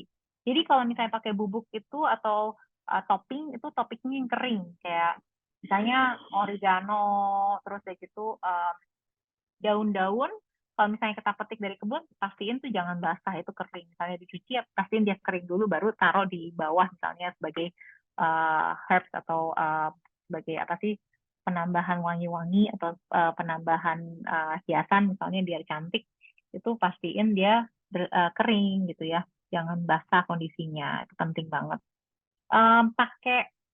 Aku pernah pakai teh, kan teh bunga gitu kan juga wangi ya, itu juga masih oke, masih bisa karena itu kayak bubuk-bubuk kering gitu. Terus ya yang aku pernah coba terus aku eksperimen sendiri pakai kaldu-kalduan itu basah. Kaldu-kaldu misalnya kaldu jamur, kaldu itu jadi basah. Jadi itu pada masa fermentasi soalnya dia panas, jadi basah. Jadi itu juga suka bikin gak jadi. Jadi kadang-kadang kita over eksperimen, kita pengen tempenya berasa gini biar enak gitu. Terus kita kalau mau over eksperimen mendingan bikin dikit-dikit aja, jangan semuanya banyak gitu. Itu saran aku sih. Karena kita semakin excited dan semakin pengen nyoba macam-macam karena nyobain bubuk paprika pakai keju kok enak banget gitu ya.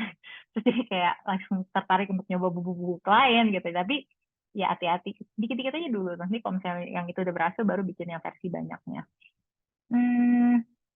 Apalagi ya, bubuk cabe enak banget ya. Bubuk cabe aku pernah coba, kayak buah cabe gitu aku pernah coba. Itu enak. Dan dia kering terus sih. Lagi ya. Kita bakal bikin tempe bareng kan, Kak? kalian akan bikin sendiri-sendiri nanti. Jadi kalau misalnya ada pertanyaan pada masa pembuatan kalian boleh DM ke Jazz Halim, JEZ Halim, atau ke demimbumi.id kok. Jadi aku bisa monitor, misalnya udah hari pertama kalian foto misalnya, hari pertama nih kayak gini, bener nggak Kak? Gitu, nggak apa-apa. Nanti aku jawab, oh nanti mungkin 6 jam lagi, nanti 4 jam lagi gitu, biar kalian nggak over fermentasi. Hal yang penting untuk kalian ketahui ketika dia udah timbul jamur putih, kalau dia udah masih transparan, itu masih mungkin sehari lagi. Tapi kalau misalnya dia udah putihnya udah rada mau rata, itu bisa 4 jam lagi atau 6 jam lagi gitu. Jadi aku bisa tahu biasanya kayak gitu. Karena kalau misalnya kita udah putih semua terus kita nggak pede untuk panenin, nanti malah jadi hitam tempenya, jadi jelek. Walaupun bisa dimakan, tapi jelek, jamurnya jadi jamur hitam.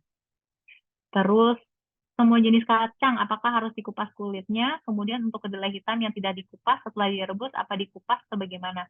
Jadi kalau misalnya tadi aku bilang kedelai hitam jangan dikupas semuanya supaya dapat nutrisi tambahan dari vitamin dari kulitnya, nggak apa-apa, setelah direbus biarin aja. Pada masa pengeringan kita pastiin untuk kering aja gitu. Mbak Jess, untuk tempe kacang almond harus direndam 2 hari? Iya benar, sama aja prosesnya direndam 2 hari dengan talape. Setelah direndam kulitnya masih keras. Oh ini yang tadi ya? Ya, kulit masih keras ya. Ya biasanya pakai yang kulitnya udah dikupas aja biar gampang. Karena capek bikinnya kalau yang keras. Ya raginya boleh ditambahin dikit lagi ya, tadi aku udah bilang. Pada saat kulitin kacang kedelai, misalnya masih ada sisa kulit, ini tadi udah dijawab ya. Kak, di tempat saya ada beberapa kacang koro. Ya, memang nih. Kacang koro itu mengandung sianida. Sianida adalah racun yang suka bikin pusing kepala. Ada koro bengu, koro pedang, koro hitam, ya, koro merah, ya kan. Pelakuannya gimana? Jadi kalau kacang koro itu setiap 8 jam dalam 3 hari itu harus dibuang airnya untuk buang racunnya. Kalau manual. Jadi kita ngebuang air lumayan banyak sebetulnya. Tapi kemarin menarik sekali, ada wartawan dari Jawa Pos datang ke kebun aku, terus dia asalnya dari Ponorogo, Gunung Kidul. Wah, kalian yang tinggal di Jogja nih, aduh kalian mendingan ke sana deh, ke Gunung Kidul, karena banyak pengrajin tempe yang nenek-nenek di sana yang masih bikin dengan kacang koro. Aku pengen banget ke sana kalau ada kesempatan. Dan dia bilang gini yang menarik, untuk menghilangkan si sianidanya, untuk cara cepatnya ternyata mereka secara tradisional tuh bikinnya mereka rebus dulu kacangnya, habis itu mereka taruh sekam, mereka tirisin terus taruh sekam di atasnya, sekam bakar taruhnya. Kalian tahu kan kalau sekam bakar itu kan charcoal gitu kan, dia mengangkat semua racun kan. Jadi sekam bakar itu untuk ngangkat si racunnya, terus habis itu besoknya mereka rebus lagi. Aku belum lihat prosesnya, cuman kalian bisa research deh mengenai ini, karena ini menarik banget. Dan ini cara tradisional di Gunung Kidul, mengenai pengrajin tempe koro. Nah, mungkin boleh research juga tuh. Aku belum research, kemarin baru ngobrol-ngobrol, dan tertarik untuk visit di sana. Dan kalau misalnya kalian ke Gunung Kidul, katanya ke desa wisata, ada satu desa yang memang, kalian tahu mie singkong tertua di Indonesia, namanya mie kletek. Mie kletek ini adalah mie gluten free asal Indonesia yang hampir punah, dan cara pembuatannya itu dengan pakai sapi. Jadi ngulennya itu pakai sapi. Itu menarik banget. Jadi itu juga aku pengen ke sana di Gunung Kidul. Itu salah satu tempat yang next destination. Mungkin teman-teman yang di Jogja nih boleh ke sana. Nanti kasih lihat fotonya ke aku. Aku pernah nyoba dikasih cuka masak sebelum dikasih ragi, malah nggak jadi. Mungkin takaran cukanya itu harus takaran lagi ya, jangan kebanyakan juga. Aku nggak tahu ini takaran cukanya seperti apa, dan mungkin juga nggak jadi karena masih basah. Kebanyakan soalnya karena masih basah sih kacangnya, atau enggak wadahnya kotor misalnya. Hai Kak Jess, untuk pemilihan tipe kacang yang bisa dibikin untuk tempe ada limitnya nggak? So far nggak ada limitnya sih, sampai nggak usah kacang juga bisa ya. Aku pernah coba jagung juga bisa, wortel juga bisa. Terus ada yang tidak cocok dijadikan tempe. Sebetulnya sih itu pilihan kita masing-masing aja. Kalau misalnya kita nyoba aja yang seperti itu. Kayak aku ngelihat dari Tempe Movement itu menarik banget ya, mereka suka nge-retag, nge-repost pengrajin-pengrajin tempe di luar negeri asal Indonesia. Itu mereka biasanya udah lebih advance, mereka coba dengan beetroot, mereka coba dengan ubi, mereka keren-keren deh sebetulnya. Sayangnya di Indonesia ini yang kurang mengeksposkan si pembuat tempe ini supaya lebih advance lagi, nggak cuma tempe goreng. Kalian coba deh terinspirasi dari situ, karena itu yang membuat kita jadi pengen nyoba dan aneka kacang. Jadi kalian bisa lihat, oh ini dari kacang apa ya? Oh dia bikin dari kacang ini, coba deh bikin gitu. Jadi aku suka terinspirasinya kayak gitu sih. Wah dia bikin dari quinoa, misalnya aku nggak bisa, aku coba cari ya cara gimana bikin quinoa. Jadi kalau misalnya bikin dari beras, quinoa, itu kan dia basah kan pada masa pengeringannya.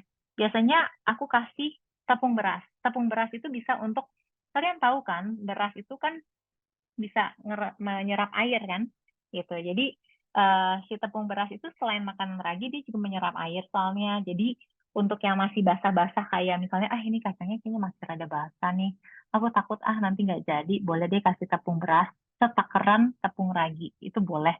Sama kalau misalnya kalian bikin pakai beras, itu biasanya kan dikukus terus itu ya nggak sampai jadi nasi banget gitu, masih sedikit ada keras-keras gitu, tapi kan lengket gitu ya, nggak bisa dikeringin banget gitu. Nah itu sama, kasih tepung beras dulu sebelum kasih ragi, itu bisa. Karena si tepung beras itu makanan ragi juga. Kalian tahu kan kalau kerupuk tempe itu pakai tepung tapioka gitu kan. Jadi biasanya kalau kerupuk, aku belum bikin sih, cuman aku udah baca-baca. Jadi kalau si kerupuk tempe itu si putihnya, oh ini ada suara bayi ikutan. Kerupuk tempe itu bisa putihnya banyak banget ya. Kalau putihnya banyak banget itu biasanya itu karena ada si tepungnya itu. Jadi biasanya dia cara pembuatannya pada masa pembuatan si kedelai itu pas setengah jadi gitu ya, itu nanti terus diaduk lagi sama si tepung tapioka gitu. Jadi pas setengah jadi si tempenya diaduk ke tepung tapioka. Jadi kan udah raginya udah tumbuh, jamurnya udah tumbuh, terus diaduk ke tepung tapioka di caranya. Baru dia dimasukin plastik ya gitu. Tapi aku sih kepikiran kalau misalnya nggak pakai plastik bisa pakai apa? Kalian bisa pakai bambu sebetulnya kalau mau bikin bulat ya. Bambu kalian lubangin atasnya, terus bikin tutupnya. Aku sempat kepikiran bikin sih, cuman belum kesampaian. Cuman gara-gara waktu ke Sumatera terus aku makan nasi dari bambu, nasi lemang ya, itu dia kayak lemper gitu kan. Jadi dia pakai daun pisang, dialasin bawahnya, terus habis itu baru si nasi yang dimasak dengan air kelapa, terus dikukus, bukan dikukus, dibakar ya. Ditutup lagi kan setengah bambu dibakar sama dia kan di kukusnya. Nah terus dari situ aku terinspirasi untuk si kerupuk ini, kerupuk tempe, gimana caranya bikin bulat pakai bambu gitu. Dan ternyata kemarin si Tempe Movement nge-tag itu gitu dari orang yang dari negara mana ya, aku lupa, Poland atau negara, pokoknya dari luar negeri lah, mereka bikin tempe bulat dengan si bambu ini dan menarik banget. Jadi ya kadang-kadang dari makanan tertentu kita bisa terinspirasi wadahnya, misalnya gitu, makanan Indonesia kan banyak pakai wadah-wadah alami ya untuk si tempe ini gitu, itu yang menarik. Terus proses sterilisasi aku nggak gimana banget ya, aku cuci biasa kok, cuci mangkok dan itu biasa aja. Wadah silikon bisa, ya bisa, kayak cetakan silikon bisa.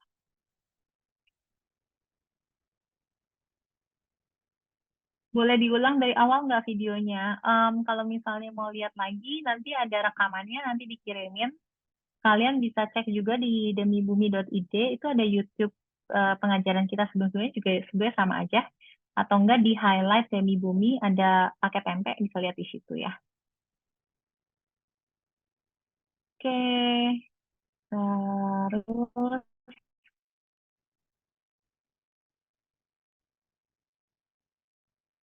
hanya Ben nggak pasti keringin ke matahari, sama kalau kasih Yasin pakai kelopak bunga, iya itu di paling atas. Kena matahari ya, kena matahari sebetulnya sih kalau selama dia terbuka nggak masalah, yang nggak boleh itu dia ketutup gitu. Nah, ketutup terus nanti dia panas. Kayak misalnya teman aku 3 hari di luar gitu di ruang meja makan, tapi wadahnya kebuka, nggak masalah nggak kalau misalnya nggak ada kulkas gitu. Masih awet-awet aja. Sore Mbak, makasih untuk workshopnya. Saya bisa pakai mic. Aku ingin tanya kalau bikin tempenya banyak, pakai 700-800 gram kacang, apakah bakal efek menjadiin satu fermentasi? Nggak apa-apa kok. Aku biasa malah udah bikin pakai berapa kilo, 3 kilo. Terakhir aku bikin 5 kilo gitu. Jadi tinggal dikaliin aja gitu pemakaian si raginya dan airnya. Limbah air tempenya aman nggak buang di sink? Nah makanya aku buangnya langsung ke tanah karena jadi pupuk. Kalau jamurnya hitam itu kenapa? Karena dia over fermentasi. Jadi over fermentasi itu kalian bisa makan. Dia baunya lebih ada lebih kencang aja biasanya. Sama kalian tahu kalau tempe bosok, tempe busuk itu juga bisa dimakan, ya kan? Itu tempe over fermentasi gitu, tempe semangit gitu kan yang dibilang tempe busuk itu tempe yang udah over fermentasi, udah kelamaan fermentasinya sehingga hitam gitu. Bisa jadiin sambal tempe juga enak. Kalau misalnya belum sempat proses setelah 2 hari direndam, misalnya sampai hari ketiga, nggak apa-apa kok, aku pernah kelewatan juga. Merendam dengan palape apa bisa melembekkan kacang? Iya, ngerendam biasanya soalnya dia kan jadi ngembang kacangnya. Bisa mempercepat pelembekan, bukan mempercepat sih, dia untuk ngeluarin semua asamnya aja. Jadi pH-nya lebih stabil, asamnya lebih stabil. Karena yang bikin tempe nggak jadi atau tempenya gampang busuk atau misalnya tempenya bau tengik itu sebetulnya asamnya dia nggak keluar semua, jadi nggak bersih. Ada ragi yang bikin jamurnya cepat hitam, gimana cara ngatasinnya? Sebetulnya bukan dia cepat hitam raginya, tapi dia over fermentasi mungkin. Kasih diskon dong tuh Jul, itu urusan lu tuh, kasih diskon sama barang banyak yang stok kosong tuh, memang nih, ini urusannya Juliana. Nanti, oke, ini konsultasi barang di sini ya. Oke. Misalnya pakai kacang hijau yang dikupas, rendamnya berapa lama? Pakai kacang hijau cepet banget ya. Mungkin kalau misalnya dikupas mungkin lebih cepat lagi, mungkin 5 jam juga udah cukup kali ya. Atau kadang-kadang waktu itu aku kayak kacang kedelai hijau sama kacang hijau aku pernah langsung bikin, kacang mede juga aku pernah langsung bikin, nggak pakai rendam, aku langsung rebus, itu pernah juga. Cuman emang pas setelah 1 hari langsung makan sih enak ya, tapi pas hari kedua dan ketiga beda rasanya. Jadi setelah udah digigit terus ada rasa pahitnya gitu. Mungkin si asamnya itu mungkin ya airnya lebih beda ada rasanya kalau nggak direndam dulu ya. Tapi bisa gitu. Nah beda aja rasanya. Bisa dengan loyang kue, bisa banget. Jadi lucu bentuknya. Tapi ingat ya jangan terlalu tinggi. Kalau misalnya terlalu tinggi nanti malah nggak jadi, malah masih basah gitu ya dalamnya. Kalau mau kasih keju, baiknya pakai cheddar, edam. Bisa apa aja sih? Aku waktu itu asal-asal aja bisa juga kok. Dia meleleh kejunya nanti pada masa panas. Kasih diskon barang kosong tuh jual itu urusan lu lagi. Ya udah kira-kira udah terjawab semua ya teman-teman. Waktunya juga udah lewat. Kayaknya udah pada ngantuk juga udah jam 9. Semoga malam ini bisa jadi malam yang bermanfaat untuk teman-teman semuanya. Bisa menginspirasi teman-teman, semangat selalu mengolah pangan kalian dan ya saling belajar aja satu sama lain. Siapa tahu teman-teman yang udah pada bikin bisa menginspirasi teman-teman lainnya di sekitarnya sehingga pada mau bikin juga. Karena menurut aku pembuatan tempe ini jarang diajarkan terutama di sekolah. Jadi kalau misalnya kalian membuat dan bisa menginspirasi guru di sekolah, bahkan di sekolah bisa mengajarkan, itu bagus sekali ya untuk anak-anak karena ya kita pembuat tempe sebetulnya. Jadi kita semua bisa bikin nasi goreng, bisa bikin sayur asam. Kenapa setiap rumah nggak bisa bikin tempe, terus kita ke setiap rumah rasa tempenya beda-beda. Itu aja dari saya. Semoga teman-teman bisa sukses pembuatan tempenya. Jika ada pertanyaan lebih lanjut, Maaf kenapa? Kak, motong ini kan 125 gram kacang kedelai putih dengan hitam itu kan dipisahkan Kak. Ya, Terus ini airnya berapa banyak ya? Apa masing-masing wadah dengan 125 gram 375 ml atau bagaimana ya Kak? iya. Jadi kalau mau ngebayangin, paling gampang sebenarnya 3 kali dari tinggi kacang aja airnya. Itu paling gampang sebetulnya. Sama kalau ngerebus juga kayak gitu. Jadi Itu udah 3 kali tinggi dari ini ya kacang itu ya, dari berarti kacang ya. ada sejengkal nggak Kak tangan jari tangan? Ya mungkin kayak sama kayak nakar beras ya. Iya, Iya. saya ada kayak Ya, nakar beras mirip-mirip. jengkal Iya, ini. benar. Oh. Benar. Terus palapenya setengah ya atau setengah ya Kak ya?